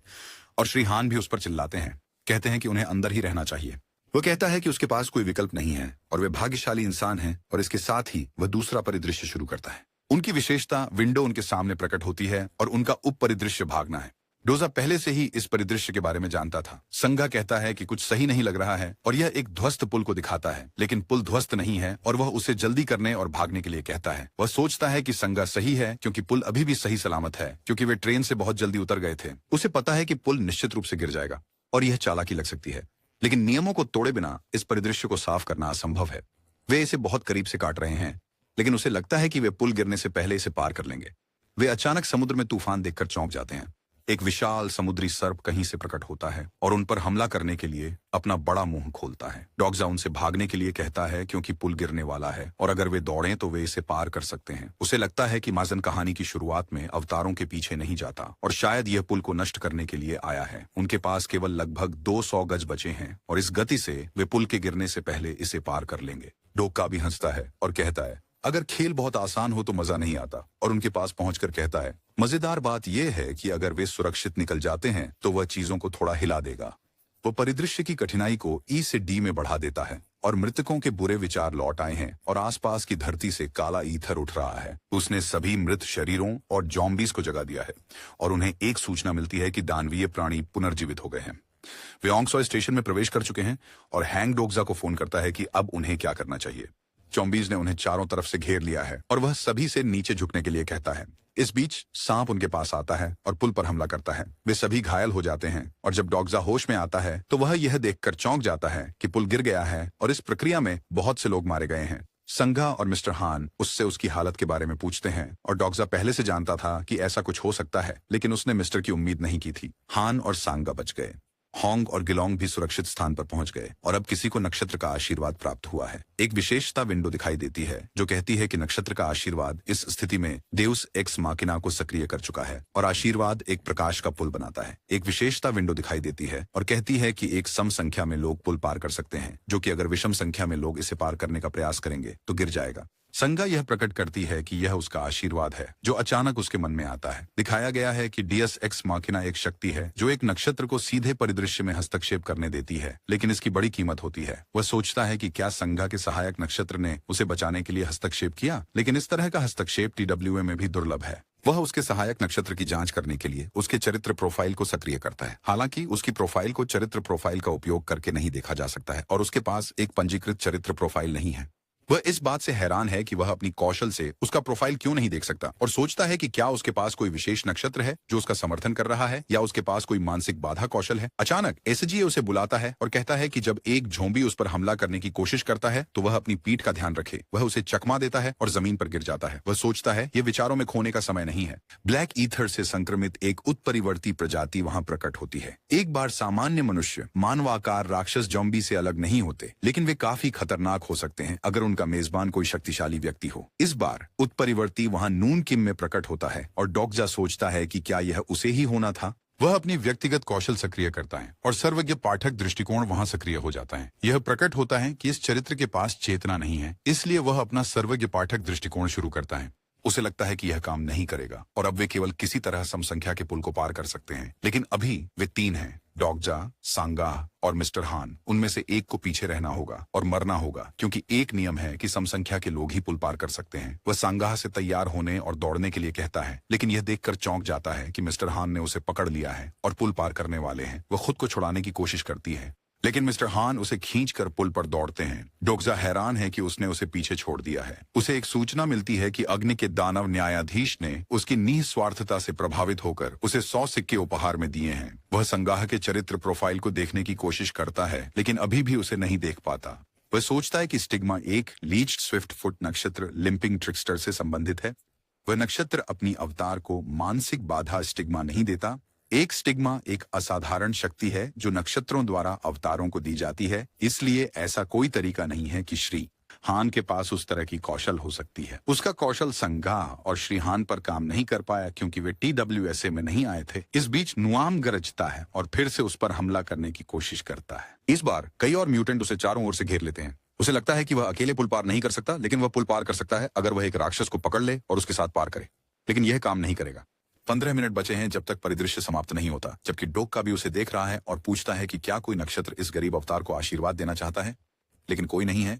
जब डोगजा म्यूटेंट से लड़ रहा है और उन्हें दूर धकेलने की कोशिश कर रहा है, तब तक अन्य लोग सुरक्षित रूप से दूसरी तरफ पहुंच चुके हैं और डोगजा सोचता है कि उसका शरीर अब और अधिक सहन नहीं कर सकता, इसलिए वह उनसे बचने के लिए पानी के पास पहुंचता है। वे सभी इकट्ठा होते हैं और उसका पीछा करते हैं और डोगजा सोचता है कि इस बार वह सच में मर सकता है। वह सोचता है कि अगर उसके पास केवल एक युद्ध कौशल होता तो यह इतना कठिन नहीं होता। वह अपनी व्यक्तिगत कौशल बुकमार्क को सक्रिय करता है और यह देखकर भी आश्चर्यचकित होता है कि यह किस प्रकार का कौशल है।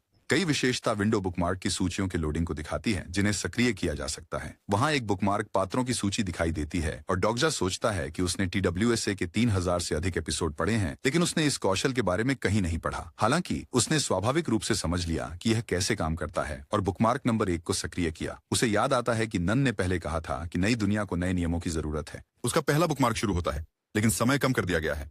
एपिसोड की शुरुआत में वह अपने चरित्र प्रोफाइल को देखने की कोशिश करता है और वहां एक स्थिति विंडो दिखाई देती है जिसमें कहा गया है कि इस चरित्र के बारे में बहुत अधिक जानकारी है और यह चरित्र प्रोफाइल को एक चरित्र सारांश में बदल देता है। फिर वह अपने चरित्र सारांश को पढ़ने की कोशिश करता है, लेकिन जंग ह्युक उसे उसकी गर्दन से पकड़ लेता है। उसका नाम जंग ह्युक है और वह उसे उसकी गर्दन से कसकर पकड़ता है और हवा में उठा लेता है। वह डोगजा से पूछता है कि वह अभी भी जीवित कैसे है और वह सर्वनाश से बचने के पहले तरीके के बारे में सोचता है और यह आदमी जो उसे गला घोंट रहा है पहले तरीके का जीवित प्रमाण है। वह जंग ह्युक है, पुनरावर्ती, और यही वह आदमी है जो उस त्रासदी की शुरुआत करेगा जो इस दुनिया को उल्टा कर देगी। एक अवरोध पैदा हो गया है जैसे कि मेट्रो में था और वे सोचते हैं कि दूसरी तरफ क्या हो रहा है। जंग ह्युक उसका नाम पूछता है और वह सोचता है कि वह खुद को बहुत बड़ा समझ रहा है और नायक की तरह व्यवहार कर रहा है। जब वह अपना नाम बताता है तो वह उसे अजीब आदमी कहता है। यंग हाक उसे घूंसा मारता है, कहता है कि उसका शरीर मजबूत है और कहता है कि उसने पहले ही सिक्कों का उपयोग करना सीख लिया है। वह उसे घूंसा मारता है और डोगजा सोचता है कि वह कितना मजबूत है जब उन्होंने केवल एक मुख्य मिशन पूरा किया है और अब एक सब मिशन पूरा कर रहे हैं। वह सोचता है कि यह सबसे बुरा है। वह उम्मीद कर रहा था कि यह शुरुआती अध्यायों में नहीं होगा। जंग ह्युक TWSA की दुनिया में सबसे खतरनाक चरित्र है और वह पहले ही 3 बार पीछे हटने के बाद अपनी मानवता खो चुका है। वर्तमान जंग ह्युक जो चाहता है उसे पाने के लिए कुछ भी करने में संकोच नहीं करता। फिर वह डोगजा से कुछ सम्मान दिखाने के लिए कहता है, लेकिन वह कुछ कहने से पहले उसे फिर से मारता है। डोगजा कहता है कि वह उससे छोटा है, इसलिए उसे ही उसे कुछ सम्मान दिखाना चाहिए। जंग ह्युक उससे सावधान हो गया है और वह हैरान है कि डोगजा उसके बारे में जानता है कि वह एक गेमर है। वह सोचता है कि जंग ह्युक उसके लिए केवल TWSA में एक काल्पनिक पात्र था, यानी अब तक। डोगजा कहता है कि वह काफी प्रसिद्ध है और पहले उसका प्रशंसक था और सोचता है कि उसकी प्रसिद्धि सिर्फ उपन्यास में एक सेटिंग थी, लेकिन वह झूठ नहीं बोल रहा है जब वह कहता है कि वह पहले उसका प्रशंसक था। वह उसे पसंद करता था, उससे नफरत करता था, उससे नाराज था और उसके लिए खुश होता था और वह उसके 3000 एपिसोड की यात्रा में उसके साथ था। जंग ह्युक हैरान है कि वह उसका प्रशंसक है और कहता है कि उसने यह बात काफी समय से नहीं सुनी है और वह उसकी धृष्टता को माफ कर देगा, लेकिन इससे कुछ नहीं बदलेगा। उसके पास उसके लिए केवल एक सवाल था और उसने पूछा कि वह सभ्य में कैसे बचा। डोगजा जानता था कि वह उससे यह पूछेगा। वह उससे पूछता है कि क्या वह उसे जिंदा रहने देगा अगर वह उसे इसका जवाब दे, और डोगजा सोचता है कि उसे इस रिग्रेसर को जिंदा रहने देने के लिए क्या कहना चाहिए। जंग ह्युक की उसकी समझ बढ़ गई है और एक विंडो भी है जिसमें उसने अपनी व्यक्तिगत कौशल सर्वज्ञ पाठक दृष्टिकोण का स्तर 2 अनलॉक कर लिया है। वह उसके मन को पढ़ता है, जिसमें वह सोचता है कि केवल हांग ली और नून किम को ही जीवित रहना था, लेकिन नून किम मर चुकी है और अन्य लोग जीवित बच गए हैं। डोगजा सोचता है कि क्या वह उसके मन को पढ़ सकता है और मुस्कुराता है, ये सोचते हुए कि वह जानना चाहता है कि उसने कैसे जीवित रहने में कामयाबी पाई। केवल 5 मिनट बचे हैं और डोगजा उसे बताता है कि उसने कीड़ों को मारकर परिदृश्य को साफ किया और वह कीड़ों वाले बच्चे को देख सका, क्योंकि वह उनके सामने की कार में विस्फोट के कारण गिर गया था। जंग ह्युक सोचता है कि भविष्य बदल गया है और डोगजा सोचता है कि यह उसे चौंका देगा, क्योंकि सबवे कार 8-8007 में मौत की लड़ाई होनी थी और केवल नून किम और हुनन ली को जीवित रहना चाहिए था। वह सोचता है कि क्या यह उसके कारण हुआ, और क्या यह इसलिए हुआ क्योंकि उसने पहले की तरह नहीं बल्कि विस्फोट से उन्हें मारकर शुरुआत की।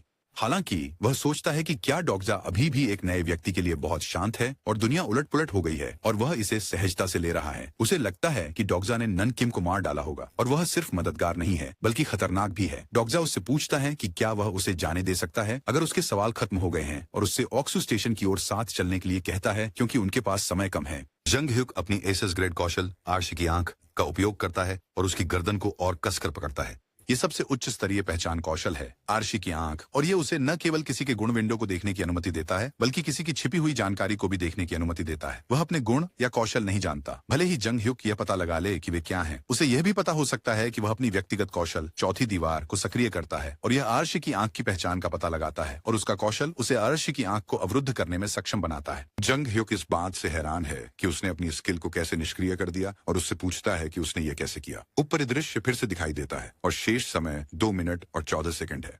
वह खुद से भी हैरान है कि उसके पास एक कौशल है जो आर्शी की आंख को रोक सकता है, जबकि जंग ह्युक सोचता है कि उसे वहीं और अभी उसे मारना होगा। डोगजा सोचता है कि उसने चीजों को जटिल बना दिया है और अब वह उस पर विश्वास नहीं करेगा और उसे अपनी योजना बदलनी होगी। डोगजा कहता है कि उसे एक भरोसेमंद साथी की जरूरत है और वह अकेले परिदृश्य 46 को साफ नहीं कर सकता।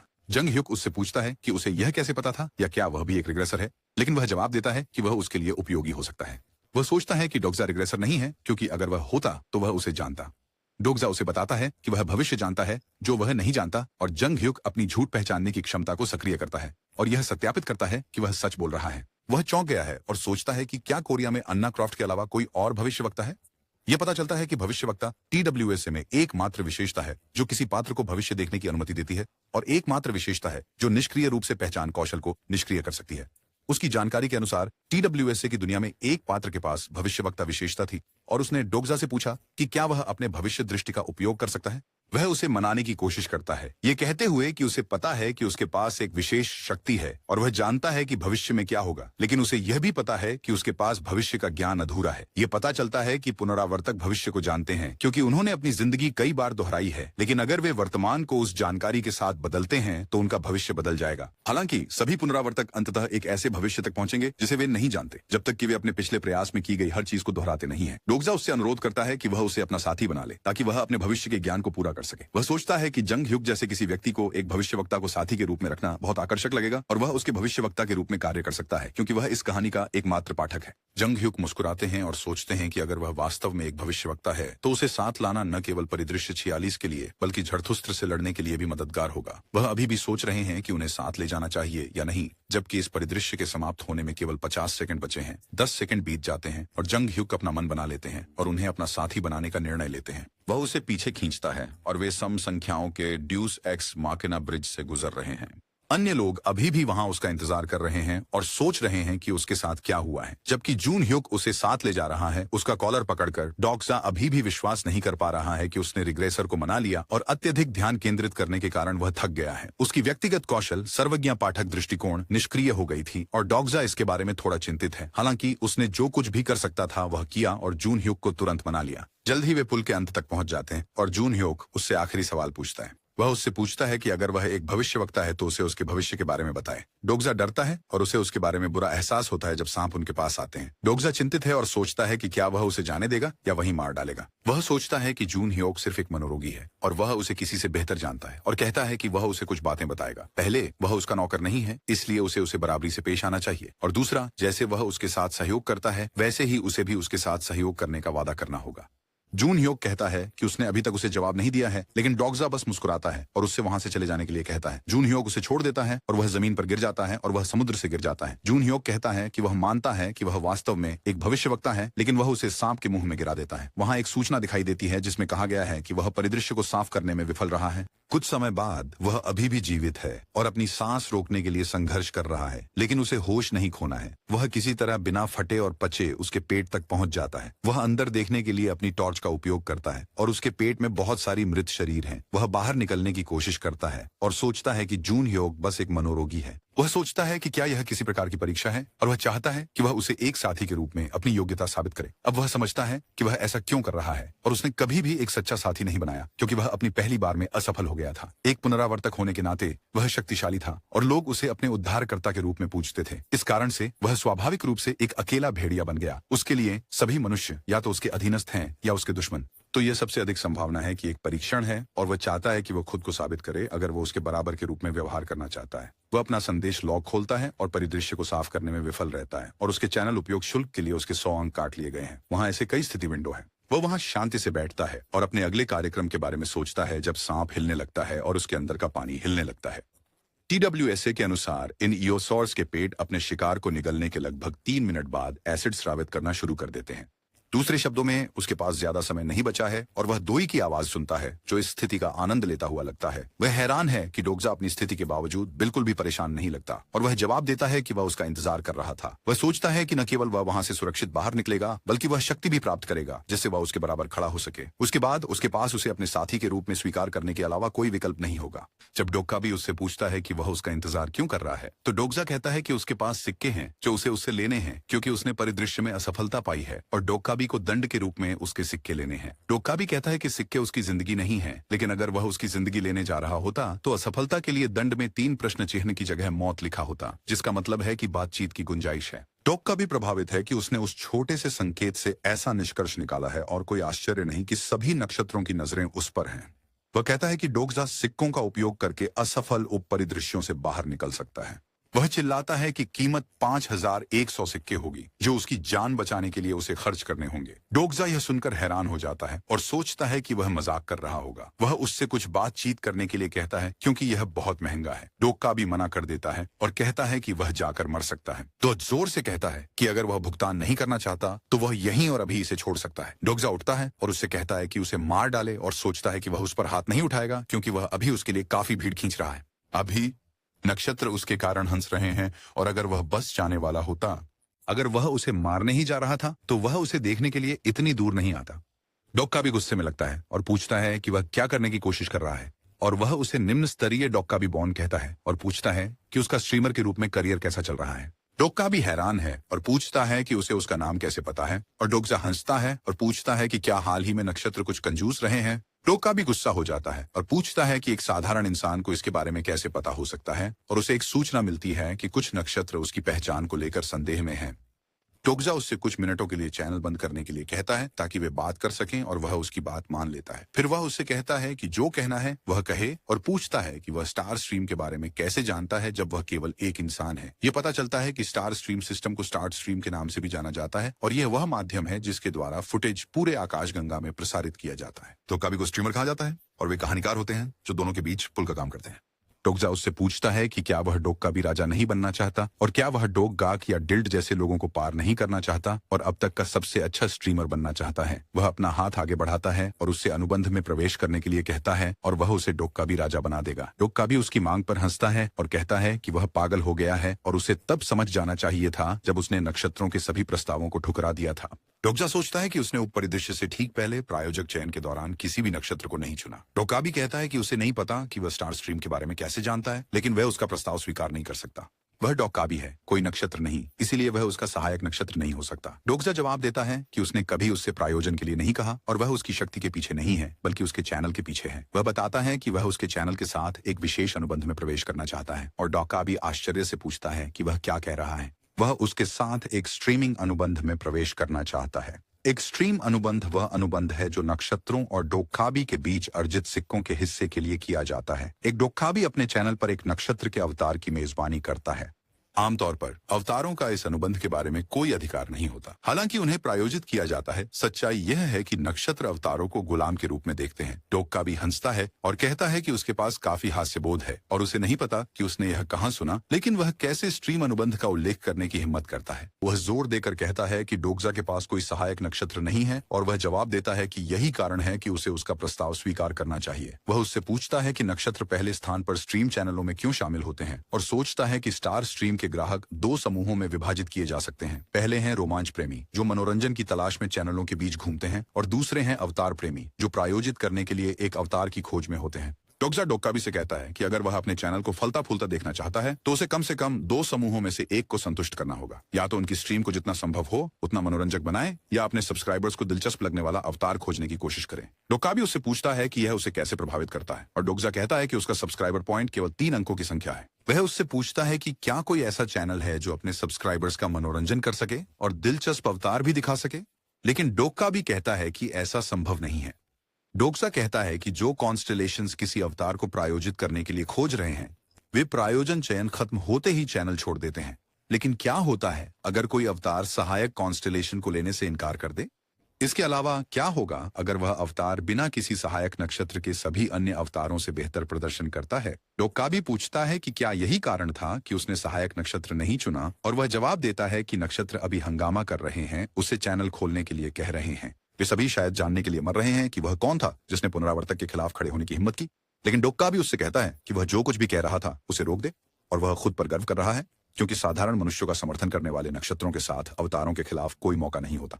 डोक्जा बस कहता है कि वह उसे इस पल से यह साबित करने की योजना बना रहा है, और उसे बस अपना मुंह बंद रखना है और वही करना है जो वह कहता है। डोक्का भी थोड़ी देर सोचता है और कहता है कि उन्हें चेकआउट से शुरू करना होगा, क्योंकि वे परिदृश्य में असफल हो गए हैं, और अगर वह उसे 5100 सिक्के देता है तो वह उसे जीवित रहने दे सकता है। डोक्जा उठता है और उससे उस समय चैनल खोलने के लिए कहता है, ये कहते हुए कि यह जल्द ही शुरू होने वाला है। अचानक वह यह देखकर चौंक जाता है कि एक छुपा हुआ परिदृश्य इस समय आ गया है, और इसकी स्पष्ट शर्त यह है कि उसे सागर कमांडर को मारना होगा। उनके पास समय सीमा 10 दिन है और असफलता की सजा मृत्यु है।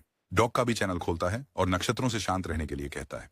स्ट्रीम को सर्वर में त्रुटि के कारण बंद कर दिया गया था और उसने इसे जानबूझकर बंद नहीं किया। वह कहता है कि वह केवल एक डोक्का भी है, और अगर उसने ऐसा कुछ किया तो उसे नष्ट कर दिया जाएगा। डोक्जा विशेषता विंडो की जांच करता है, उन चीजों की तलाश करता है जो वह अभी खरीद सकता है, और कहता है कि एक खोज फंक्शन होना चाहिए।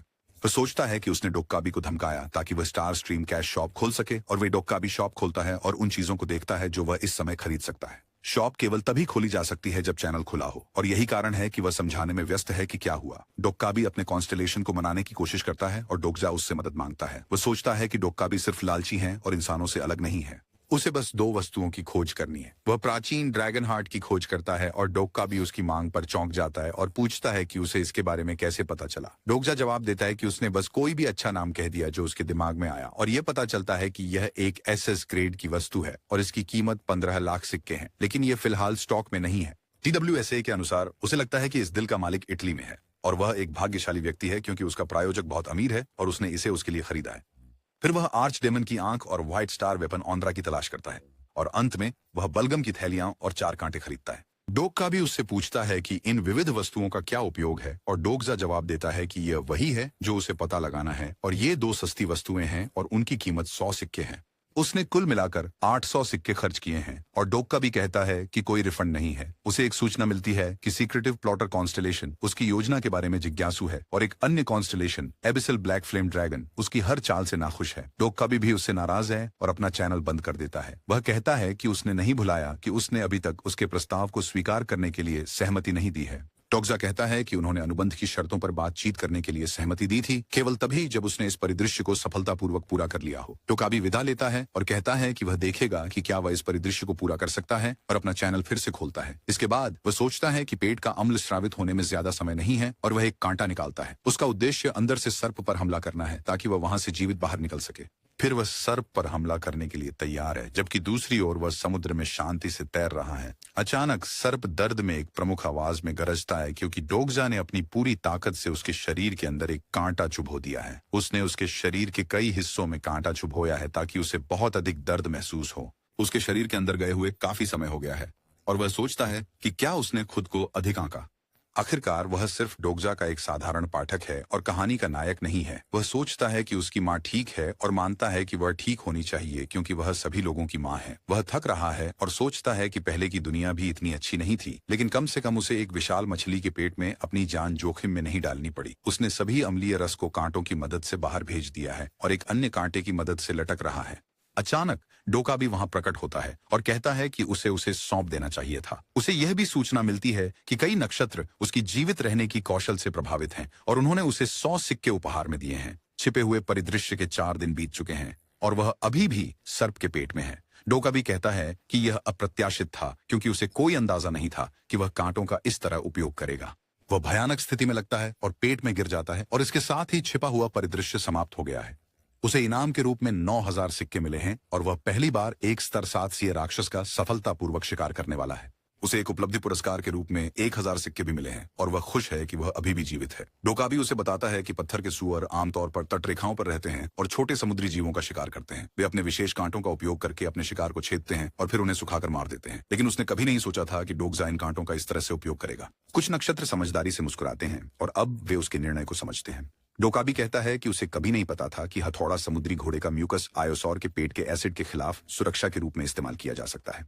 डोगजा को याद आता है कि पत्थर के सुअर के कांटे के काम करने से पहले उसने खुद को हथौड़ा समुद्री घोड़े के बचे हुए म्यूकस से ढक लिया था। फिर उसने अपनी भूख मिटाने के लिए कांटे के माध्यम से आयोसौर के शरीर के तरल को पिया। तरल के कारण उसकी सहन शक्ति का स्तर बढ़ गया था। उसके बाद यह केवल इच्छा शक्ति की परीक्षा थी। वे डोकाबी को बताता है कि हैमर सी हॉर्स आयोसौर हैं, इसलिए उन्होंने एक विशेष म्यूकस विकसित किया है और इसी तरह वह पेट के एसिड के पूल में जीवित रह पाया। वह कहता है कि वह सिर्फ डोकाबी की मदद कर रहा है क्योंकि वह संघर्ष करता हुआ लग रहा है। इस बीच एक एट्रीब्यूट विंडो दिखाती है कि उसका दर्द आंशिक रूप से उसकी व्यक्तिगत स्किल द फोर्थ वॉल द्वारा शून्य हो गया है। डोकाबी कहता है कि यह एक शानदार सर्वाइवल ड्रामा था और डॉगजा उससे डोकाबी शॉप खोलने के लिए कहता है। वह फिर से कांटे को सर्प के शरीर में घोंपता है और यौस और नाभिक पाता है। वह इसे डोकाबी को देता है और उससे इसे डोकाबी नीलामी घर में व्यापार के लिए रखने के लिए कहता है और कहता है कि वह इसे किसी और चीज के साथ नहीं बल्कि टूटी हुई आस्था के साथ व्यापार करेगा। वह कुछ और कहना चाहता है लेकिन डोकाबी उसे रोक देता है और उनकी बातचीत के लिए अपना चैनल बंद कर देता है। फिर वे एक्सट्रीम अनुबंध समझौता करते हैं और डोकाबी कहता है कि वह पहले निश्चित नहीं था, लेकिन उसे छिपे हुए परिदृश्य को साफ करते हुए देखकर उसने अपना मन बना लिया। डोगजा एक पूरा लिखित अनुबंध देखकर हैरान है और डोकाबी कहता है कि इंसानों को इस तरह की चीजें पसंद होती हैं। वह सोचता है कि यह सहायक है और उसे उम्मीद से बेहतर सौदा मिल रहा है। फिर वह कहता है कि अनुबंध में सबसे महत्वपूर्ण हिस्सा गायब है, जो अनुपात है, और डोकाबी उससे इसे 50-50 करने के लिए कहता है और यह कि वह चैनल उपयोग के लिए शुल्क नहीं लेगा। वे सभी सिक्कों को आधा आधा बांटेंगे जो उसने उपहार में दिए हैं, लेकिन डोगजा कहता है कि वह बेवकूफ नहीं है। वास्तव में एक नक्षत्र का अवतार डोकाबी चैनल पर प्रकट होता है और नक्षत्र अन्य नक्षत्रों द्वारा उपहार में दिए गए सिक्कों को चैनल के मालिक डोकाबी के साथ साझा करता है। डोगजा कहता है कि उसके पास कोई सहायक नक्षत्र नहीं है। जब नक्षत्र एक अवतार को सिक्के उपहार में देते हैं जिनके पास कोई सहायक नक्षत्र नहीं होता, तो उन्हें डोकाबी को भारी कमीशन देना पड़ता है। उसे यकीन है कि डोकाबी ने उसकी वजह से पहले ही काफी मुनाफा कमा लिया है। बदले में वह सभी सिक्के ले लेगा और डोकाबी को कमीशन से कोई समस्या नहीं होनी चाहिए और वह उसे एक भी सिक्का नहीं देगा। डोकाबी उस पर चिल्लाता है और उसे 70% लेने के लिए कहता है, लेकिन डोगजा बस कहता है कि या तो वह सब ले ले या वह किसी और चैनल पर चला जाएगा और उसने सुना है कि गिल्डन इन दिनों अपने लिए अच्छा कर रहा है। डोकाबी उस पर बहुत गुस्सा लगता है, लेकिन डोगजा को इसकी परवाह नहीं है और वह उससे पूछता है कि क्या वह नहीं देख सकता कि नक्षत्र शिकायत कर रहे हैं। उसे सूचनाएं मिलती हैं कि तारामंडल ने लंबे विज्ञापन के कारण शिकायत की और डोकाबी उसकी शर्तों से सहमत हो जाता है। डोगजा कहता है कि वह एक और चीज की मांग करता है, अनुबंध शुल्क, और उससे 5000 सिक्के देने के लिए कहता है। कुछ समय बाद वह सांप के पेट से बाहर आता है और यह पहली बार है जब वह 4 दिनों में ताजी हवा में सांस ले रहा है। उसे लगा था कि इसमें केवल 2 दिन लगेंगे, फिर भी 4 दिन बुरे नहीं हैं, यह देखते हुए कि जंगयोग को चौथे दौर में 4 दिन लगे थे। उसने डोकाबी के साथ एक स्ट्रीमिंग अनुबंध पर भी हस्ताक्षर किए और इस प्रक्रिया में काफी सिक्के कमाए, इसलिए यह एक बुरा शुरुआत नहीं है। ये मजेदार है कि वह पहले कभी किसी से कुछ भी साइन नहीं करवा सका, लेकिन TWSA पढ़ने के कारण वह कुछ असाधारण बन गया है। उसकी व्यक्तिगत कौशल, चौथी दीवार, अभी भी सक्रिय है। उसे याद है जब उसने डोकाबी से कहा था कि वह अपनी विशेषता विंडो तक पहुंच नहीं सकता और उसे ठीक करने के लिए कहा था। डोग्जा भी उस पर सिस्टम हस्तक्षेप करने की कोशिश करता है और डोग्जा अपनी व्यक्तिगत कौशल चौथी दीवार को सक्रिय करता है और उसे उम्मीद नहीं थी कि यह कौशल डोग्जा के हस्तक्षेप को भी रोक देगा। उसके बाद वह दूसरे मुख्य परिदृश्य के क्षेत्र में प्रवेश करता है। उसे एक सूचना मिलती है कि परिदृश्य क्षेत्र अत्यधिक प्रदूषित है और उसे अपनी सांस रोकने और जल्दी से भूमिगत जाने का निर्देश दिया जाता है। वह भागने की कोशिश करता है लेकिन जहरीली धुंध के संपर्क में आ चुका है और नक्षत्र एबिसल ब्लैक फ्लेम ड्रैगन कपटपूर्ण ढंग से मुस्कुराता है। यही वह जगह है जहां असली खेल शुरू होता है। कई राक्षस भूमिगत प्रकट हो रहे हैं जबकि डोग्जा एक स्टोर में जाता है और अपने बैग में कई चीजें भरता है। उसे फिर से एक सूचना मिलती है कि परिदृश्य अत्यधिक प्रदूषित है और उसे अपनी सांस रोकने और जल्दी से भूमिगत जाने के लिए कहता है। वह घातक जहर को निष्क्रिय करने के लिए एला मंकी के फेफड़ों का उपयोग कर रहा है और सोचता है कि उसे जल्द ही सुरक्षित स्थान पर जाना चाहिए क्योंकि वस्तु का प्रभाव जल्द ही समाप्त हो जाएगा। अचानक वह पीछे से एक आवाज सुनता है जहां कोई मदद के लिए पुकार रहा है। वह चौंक जाता है कि वहां कोई अभी भी जीवित कैसे हो सकता है। एक लड़की मास्क पहने हुए है और उससे मदद मांगती है। लघु उससे अपने कंधों पर उठाता है और वहां से भाग जाता है। वह सोचता है कि अक्सू स्टेशन नष्ट हो गया क्योंकि यह जमीन के ऊपर था और वहां से सबसे नजदीकी भूमिगत स्टेशन जुनहो स्टेशन है। जल्द ही वह वहां पहुंचता है लेकिन यह देखकर हैरान होता है कि स्टेशन बंद है और सोचता है कि दूसरी तरफ जाए। लड़की उसे बुलाती है और चौथे निकास को देखने के लिए कहती है। वह वहां जाता है और शटर खोलने की कोशिश करता है लेकिन लोग पहले से ही वहां हैं और उसे वहां से जाने के लिए कहते हैं। डोग्जा उनसे कहता है कि वह एक घायल महिला के साथ है इसलिए दरवाजा खोलें, लेकिन वे जवाब देते हैं कि वह अंदर नहीं आ सकता क्योंकि जगह पहले से ही भीड़ भाड़ है। डोग्जा सोचता है कि यह अजीब है कि यह जगह भीड़ भाड़ वाली है और सोचता है कि क्या ऐसा कभी TWSA में हुआ था। फिर वह शटर को पकड़ता है और अपनी पूरी ताकत से खोलता है। लोग उसे देखकर भाग जाते हैं जबकि डोग्जा एक सुरक्षा क्षेत्र में प्रवेश कर चुका है। फिर वह लड़की से कहता है कि वह मास्क को अपने मुंह में रखे। वह पूरी तरह से ठीक नहीं होगी लेकिन यह कम से कम जहर को निष्क्रिय कर देगा। वह सोचता है कि क्या TWSA में उसके जैसा कोई पात्र था। संभावना है कि वह शायद उपन्यास में इतनी दूर तक नहीं पहुंची। वह उसके चरित्र प्रोफाइल को नजरअंदाज करने का सोचता है लेकिन इस बीच कई लोग उनके पास आते हैं और उनमें से एक उससे पूछता है कि वह कौन है। स्वर्ण हेडबैंड के कैदी नक्षत्र अवांछित मेहमान के आगमन पर भौहें चढ़ाते हैं और डोग्जा उन्हें अपना नाम बताता है। आदमी जवाब देता है कि उसने उसका नाम नहीं पूछा और उसकी पहचान के बारे में पूछता है और वे खनिक समूह की लड़की को पहचानते हैं और दूसरों से पूछते हैं कि क्या उसे उनके साथ वापस नहीं आना चाहिए था। डोग्जा सोचता है कि पोस्ट एपोकैलिप्टिक शैली में हमेशा रूढ़िवादी खलनायक होते हैं और उसे पता चलता है कि इस आदमी का नाम चोलू है। उसका नाम उसे याद नहीं आता और वह उसे याद नहीं करता, इसीलिए वह अनुमान लगाता है कि वह कोई ऐसा नहीं है जिसके बारे में उसे चिंता करनी चाहिए। कुछ समय बाद वे उससे उस महिला को उनके हवाले करने के लिए कहते हैं और वे उसके बैग भी देखते हैं जो खाने से भरे हुए लगते हैं। चोलू कहता है कि अगर वह महिला और खाना वहीं छोड़ दे तो वह उसे वहां रहने देगा। डोग्जा सोचता है कि असली इंसान कहानियों के क्लिशे से भी ज्यादा बुरे होते हैं और ऐसा लगता है कि कुछ बुरा होने वाला है। एक सूचना भी है कि गोल्डन हेडबैंड का कैदी ग्रंट्स के आने से नाराज है। एक इनामी शिकारी परिदृश्य भी उत्पन्न हुआ है जो नक्षत्रों के अनुरोध पर है। वह उठता है और चोलू से पूछता है कि क्या उसने उसकी सलाह को नजरअंदाज करने का फैसला किया है। वह उसे अपना उपकरण दिखाता है, कहता है कि वह उसे सिखाएगा कि उनसे उलझना नहीं चाहिए। चोलू यह भी कहता है कि वह उसे 3 तक गिनती देगा और उसे कहता है कि अभी चला जाए या वह मारा जाएगा। इस बीच विशेषता विंडो खुलती है और वहां एक इनामी शिकार परिदृश्य दिखाई देता है जो उसे 5 मिनट की समय सीमा के भीतर ग्रंट्स को समाप्त करने का कार्य देता है, जबकि इनाम और विफलता की सजा अभी भी अज्ञात है। वह उनमें से एक को घूंसा मारता है और उसे दूर गिरा देता है और वे सोचते हैं कि यह आदमी कौन है और वह उन सभी वारों के बाद भी कैसे खड़ा है। डोग्जा सोचता है कि किसी की कुल आंकड़ों का योग जैसे सहन शक्ति, ताकत और फुर्ती लड़ाई के परिणाम को बहुत प्रभावित करता है। उसके लिए इन आंकड़ों का योग 33 है, लेकिन वे ज्यादातर एकल अंकों में हैं, जिसका मतलब है कि भले ही उनके पास एक सहायक नक्षत्र हो, आंकड़ों का अंतर यह तय करेगा कि विजेता कौन होगा।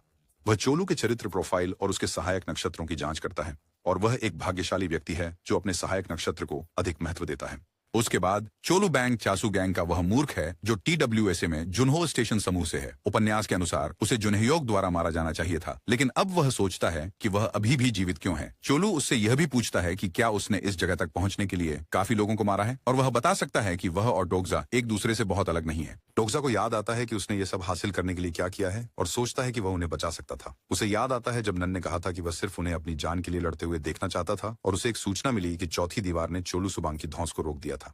वह अपने कांटे का उपयोग करके उसकी बांह पर मारता है, उसे दीवार के खिलाफ धकेलता है और कहता है कि उसे इस तरह से अपनी जुबान नहीं चलानी चाहिए। छोटे फ्राई का नक्षत्र सम्राट उससे मनोरंजनित है और उसे 100 सिक्के उपहार में दिए हैं। डोग्जा सोचता है कि दुर्भाग्य से उसके लिए उसके सहायक नक्षत्र छोटे फ्राई का सम्राट अपने अवतारों को महत्व नहीं देने के लिए बदनाम था। वह उसे जल्दी खत्म करने वाला था, लेकिन यह सब कुछ बदल देता है और एक सूचना दिखाई देती है कि परिदृश्य समाप्त होने में 2 मिनट शेष हैं। वह मसोचिस्ट है जो केवल सबसे बड़े मूर्खों का समर्थन करता है और उन्हें अन्य अवतारों के हाथों पीड़ित होते देखना पसंद करता है। छोटे फ्राई का नक्षत्र सम्राट मनोरंजन कर रहा है। चोलू भी उससे छोड़ने की विनती करता है और वह सोचता है कि इंसान इतने कमजोर कैसे हो सकते हैं, लेकिन साथ ही निर्दयी और क्रूर भी। वह उसे कॉलर से पकड़ता है और पूछता है कि उसने ऐसा क्यों किया, लेकिन वह उससे कहता है कि उसे मार डाले। डोग्जा सोचता है कि यह उसकी प्रवृत्ति या स्वभाव के कारण नहीं है, बल्कि उसकी आंखों में निराशा है जो दुनिया के खत्म होने से पहले भी थी। वह सोचता है कि उसकी आंखों में निराशा उसी की तरह है और शायद वे इतने अलग नहीं हैं। उप परिदृश्य के समाप्त होने में 10 सेकंड बचे हैं और डोग्जा सोचता है कि किसी भी स्थिति में दुनिया का अंत हो चुका है।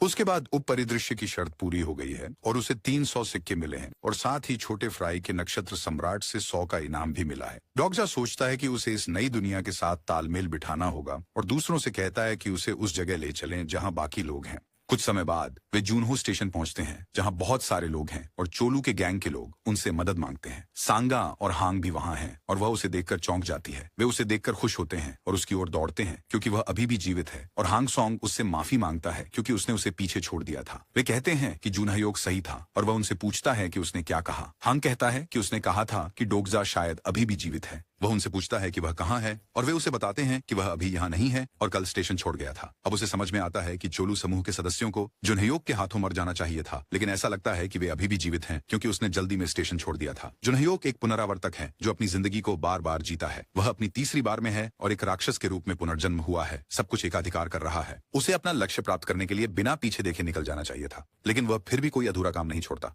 फिर वह उनसे मिस्टर हान के बारे में पूछता है क्योंकि वह उन्हें कहीं नहीं पा रहा है। लेकिन अचानक वहां कई लोग प्रकट होते हैं और उन्हें चारों ओर से घेर लेते हैं।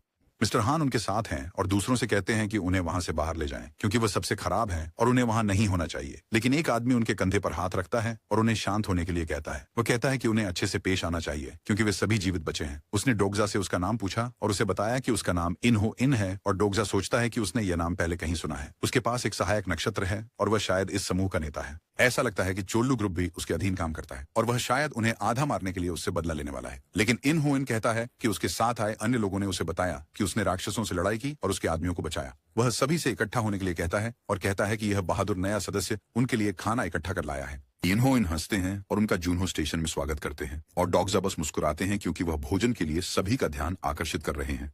कुछ समय बाद वे चर्चा करते हैं कि जुनहो स्टेशन में 37 आदमी लोग हैं, जो उसने सोचा था उससे कम है। होंग कहता है कि केवल वही लोग बचे हैं जो केबिन में थे और जो स्टेशन के पास थे। कोई इस बारे में बात नहीं करता, लेकिन चूंकि सभी ने पहला परिदृश्य पार कर लिया, वहां मौजूद सभी लोग दूसरों को मारकर बचे हैं और वहां मौजूद सभी लोग हत्यारे हैं। होंग बताता है कि जुनहो स्टेशन को मुख्य और गौण समूहों में विभाजित किया गया है। मिस्टर हान प्रमुख समूह में हैं और लोगों से कहते हैं कि उन पर भरोसा करें क्योंकि उन्हें जल्द ही बचा लिया जाएगा, जबकि छोटे समूह के लोग बस भूखे हैं और सरकार से कुछ करने की उम्मीद कर रहे हैं। डोग्जा सोचते हैं कि जब 100 हत्यारे इकट्ठा होते हैं तो वे खुद को मजबूत और कमजोर में बांट लेते हैं। इनहो इन आगे आते हैं और सभी से आशा न खोने और जल्द ही इस जगह से निकलने की बात कहते हैं। भोजन का वितरण प्राथमिक समूह द्वारा तय किया जाता है, लेकिन चूंकि वे कम हो रहे हैं, उन्होंने लोगों को भोजन खोजने के लिए भेजा है। इनहो इन कहते हैं कि हु यान भी उनके समूह का हिस्सा है और उन्हें भी दिया गया था। सांगा पूछता है कि वह कौन है और वह उसे बताता है कि जिस महिला को उसने बचाया उसका नाम हुयान है। सटीक रूप से कहें तो कुछ और लोग भी गए थे, लेकिन केवल छोटे समूह के लोग ही कभी वापस नहीं आए। डोग्जा हांग से पूछता है कि उसने प्रमुख समूह में क्यों नहीं शामिल हुआ और उसे यकीन है कि वे उसे अपने समूह के सदस्य के रूप में चाहते हैं। वह जवाब देता है कि उसने बस सोचा कि उसे छोटे समूह में होना चाहिए। वह कहता है कि वह सही और गलत की चिंता करने के लिए एक पाखंडी है जब सब कुछ पहले ही हो चुका है। और डोग्जा कहता है कि सही और गलत की चिंता करना बेहतर है एक पाखंडी के रूप में, बजाय इसके कि बिल्कुल भी ना करे। इस बीच इनहो इन उसे फोन करता है और उससे बात करने की अनुमति मांगता है। वह कहता है कि वह सीधे मुद्दे पर आएगा। वह उनके समूह में शामिल होने की पेशकश करता है, कहता है कि वह उसे एक उच्च पद दे सकता है और उम्मीद करता है कि वह उसके साथ इस समूह का नेतृत्व करेगा। डोग्जा पूछता है कि अगर वह उसके प्रस्ताव को ठुकरा देता है तो वह क्या करेगा, और वह जवाब देता है कि यह मजाकिया है क्योंकि यह विचार उसके दिमाग में कभी आया ही नहीं। वह उसे एक नायक कहता है जो अपनी शक्ति से लोगों को राक्षसों से बचाता है और सभी की सुरक्षा के लिए सहयोग करने के लिए कहता है। वह उससे कहता है कि उन गरीब लोगों को देखो जो पीड़ित हैं, लेकिन डोग्जा फिर भी उसके प्रस्ताव को ठुकरा देता है। कुछ समय बाद होंग उससे पूछता है कि क्या उसे इस तरह से मना करना चाहिए था, और वह उससे पूछता है कि क्या वह चाहता है कि वह प्रस्ताव स्वीकार कर ले। वह जवाब देता है कि वह इनहो इनकी आखिरी बात को नहीं भूल सकता और अगर उसका मन बदलता है तो वह उसे ढूंढ सकता है, लेकिन डोग्जा कहता है कि ऐसा कभी नहीं होगा। डोग्जा उसे अनदेखा करता है और दूसरों से कहता है कि वे खाना खाएं क्योंकि उन्होंने कई दिनों से ठीक से नहीं खाया है और वे खुश हैं कि वह उन्हें खाना देता है। अचानक कुछ लोग गुस्से में वहां आते हैं और पूछते हैं कि क्या यह सच है कि वह खाना एकाधिकार कर रहा है और उसे दूसरों के साथ खाना साझा करना चाहिए। वे उससे कहते हैं कि इनहो इनको खाने का प्रभार दें और उसे भी सबकी तरह उसका हिस्सा मिलेगा। डोग्जा सोचता है कि यह प्रलयकारी दुनिया में सबसे खतरनाक प्रकार के लोग हैं और इनहो इन चोल्लुबांग की तरह निराशा से प्रेरित नहीं है। अब उसे जुनहो स्टेशन से इनहो इन याद आता है और वह सोचता है कि खतरनाक प्रकार वह है जो दूसरों की निराशा को शक्ति के लिए खाद के रूप में उपयोग करता है। वह दूर से मुस्कुराते हुए देख रहा है और दो विकल्प हैं, भोजन साझा करके नायक बनना या भोजन पर एकाधिकार करके खलनायक बनना। वह उसे गुस्से से घूरता है जब एक विशेषता विंडो दिखाई देती है जिसमें कहा गया है कि वे दूसरे परिदृश्य क्षेत्र में प्रवेश कर चुके हैं और उन्हें उस स्थान पर जाना होगा जहां परिदृश्य सक्रिय होगा। हर कोई उसके सामने विरोध करता है, उससे अनुरोध करता है कि वह इनको भोजन का पुनर्वितरण करने दे और उसे भी सभी की तरह उसका हिस्सा मिले। जिन सोचता है कि अब उसे इन लोगों को प्रभावित करने के लिए चुनना होगा जो उसके लिए आसान है। वह सोचता है कि डोगजा को वहां जीवित रहने के लिए उसकी बात माननी होगी। वह आगे आता है और कहता है कि शायद कोई गलतफहमी हुई है क्योंकि डोगजा पहले ही उनके समूह में शामिल होने के लिए सहमत हो चुका है। वे खड़े होकर, क्योंकि डोगजा पहले ही उनके समूह में शामिल होने के लिए सहमत हो चुका है, वे हमेशा की तरह भोजन इकट्ठा करेंगे और पुनर्वितरित करेंगे और साथ काम करने का एक लंबा वादा है। डोगजा उसे रुकने के लिए कहता है और कहता है कि वह भोजन साझा करेगा लेकिन मुफ्त में नहीं।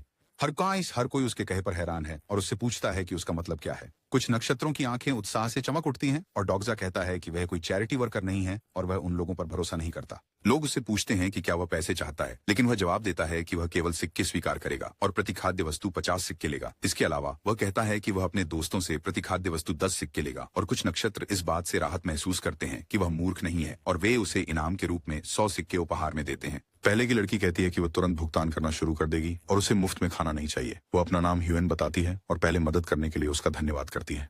फिर वह संगाह और हांग को बुलाती है और उनसे कहती है कि वे खुद को संभालें क्योंकि यह उदास होने का समय नहीं है, क्योंकि डोगजा ने इन खाद्य पदार्थों को लाने के लिए अपनी जान जोखिम में डाली। वह उनसे पूछती है कि क्या वे भी बाकी लोगों की तरह उस पर निर्भर रहने की योजना बना रहे हैं और संगाह कहती है कि वह भी मुफ्त में कुछ नहीं चाहती। फिर डोगजा उन्हें सिक्कों का लेन देन करने का तरीका सिखाता है। एक को अपनी तर्जनी उंगली को दूसरे से छूना होता है और जितने सिक्के वे बदलना चाहते हैं उसके बारे में सोचना होता है, बस इतना ही। गिलोंगली ने उसे 20 सिक्के दिए हैं और जब वह उससे पूछता है तो वह जवाब देता है कि यह सुबह की चॉकलेट के लिए 10 है। ह्यूएन कहती है कि गिलोंग उन बेशर्म वयस्कों से बेहतर है और इसके साथ ही कुछ नक्षत्रों ने गिलोंगली के अवतार में रुचि दिखाई है। वह कहती है कि वास्तव में मुख्य समूह ही वहां सारा खाना एकत्र कर रहा है। वह कहती है कि बाकी सभी को खिलाया जा रहा है, पाला जा रहा है और फिर उन्हें भोजन की तलाश में खींचा जा रहा है, जैसे कि इस सुबह उसके साथ हुआ था। ऐसा लगता है कि सभी को प्राथमिक समूह जो कर रहा है उससे कोई समस्या नहीं है। हैंग उससे कहता है कि वह सभी को 10 सिक्कों में खाना बेचे जैसे उसने उन्हें बेचा था, लेकिन डोगजा कहता है कि वे इंतजार करेंगे और देखेंगे। रात में कई लोग सो चुके हैं और हैंग उससे कहता है कि वह कुछ आराम कर ले, कहता है कि वह पहरा देगा, लेकिन डोगजा मना कर देता है, कहता है कि उसे कुछ काम निपटाने हैं। इस बीच कोई उन्हें पीछे से बुलाता है और अगले दिन ह्यूएन यह देखकर चौंक जाती है कि उसने सब कुछ बेच दिया है। डोगजा सोचता है कि वह उतनी कमजोर नहीं है जितना उसने सोचा था और कहता है कि रात भर खाना सिर्फ छोटे समूह ने ही नहीं बल्कि बड़े समूह ने भी खरीदा था।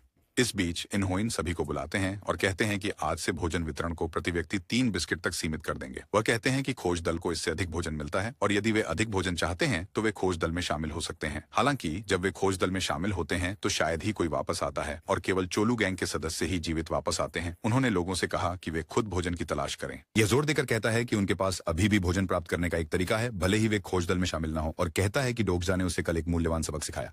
डोगजा को याद है कि यह प्रमुख समूह था जिसने उसके द्वारा इकट्ठा किए गए आधे से अधिक भोजन को खरीदा था और उन्होंने इसके लिए पूरी कीमत चुकाई थी। इनहोइन कहता है कि डोगजा सही था, इस दुनिया में कुछ भी मुफ्त नहीं हो सकता। अगर उन्हें खाना है तो उन्हें अपनी कीमत साबित करनी होगी और वे अपने भोजन का आदान प्रदान किसी भी उचित चीज के लिए करेंगे। वह डोगजा को एक महत्वपूर्ण सबक सिखाने के लिए धन्यवाद देता है और सभी लोग उसे गुस्से में घूरते हैं, कहते हैं कि यह सब उसी की वजह से हुआ। डोगजा सोचता है कि वह सोच रहा था कि ये लोग ऐसे मूर्खों की तरह क्यों व्यवहार कर रहे थे और अब उसे समझ में आता है कि इनहोइन के पास अंतर्दृष्टि कौशल है।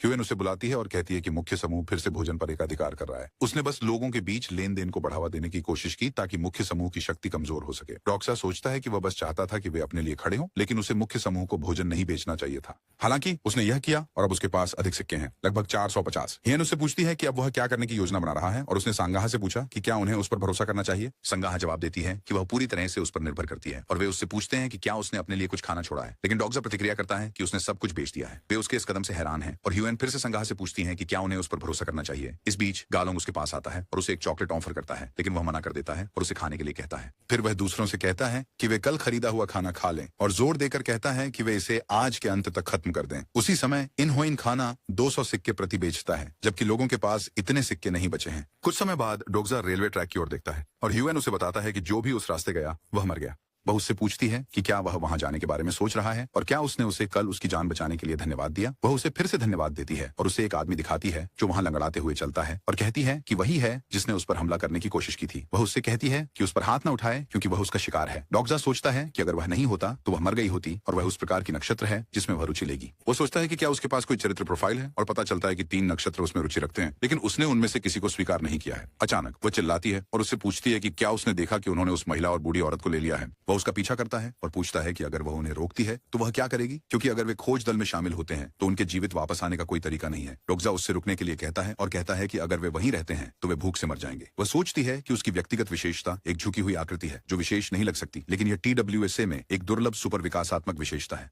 उसने उससे पूछा कि क्या उसे बस देखना है, और डोक्जा सोचता है कि झुकी हुई आकृति एक सामान्य विशेषता है, लेकिन अवतार के अनुभव के आधार पर एक दुर्लभ या यहाँ तक कि पौराणिक विशेषता में विकसित होने की क्षमता रखती है। डोक्जा कहता है कि उन्हें रोकने से कुछ नहीं बदलेगा, और भले ही वे उन्हें अभी रोक दें, भोजन की कमी के कारण वही चीज बार बार होगी। डोक्जा उसके साथी होने के बारे में सोचता है, और एक बात जो उसे परेशान करती है वह यह है कि उसके पास राक्षसवध कौशल है, साथ ही झुकी हुई आकृति विशेषता भी है।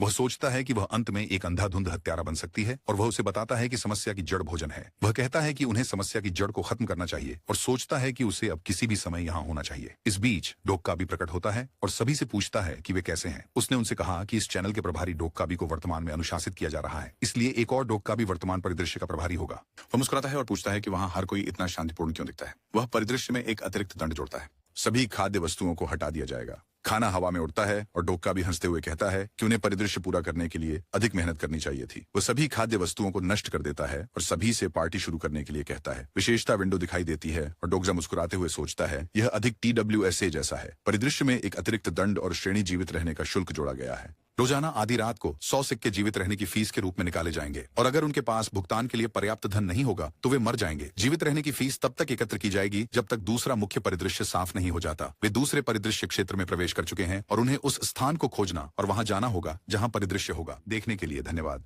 सभी को। मुझे उम्मीद है कि आपको यह पसंद आया होगा, और अगर ऐसा है तो अपडेट रहने के लिए लाइक और सब्सक्राइब करना ना भूलें। और हाँ, अगर आपके पास कोई विचार या नई सोच है या बस हेलो कहना चाहते हैं तो एक टिप्पणी छोड़ दें। मैं आपसे सुनना पसंद करूंगा। अगली बार तक अपना ख्याल रखें और शानदार बने रहें।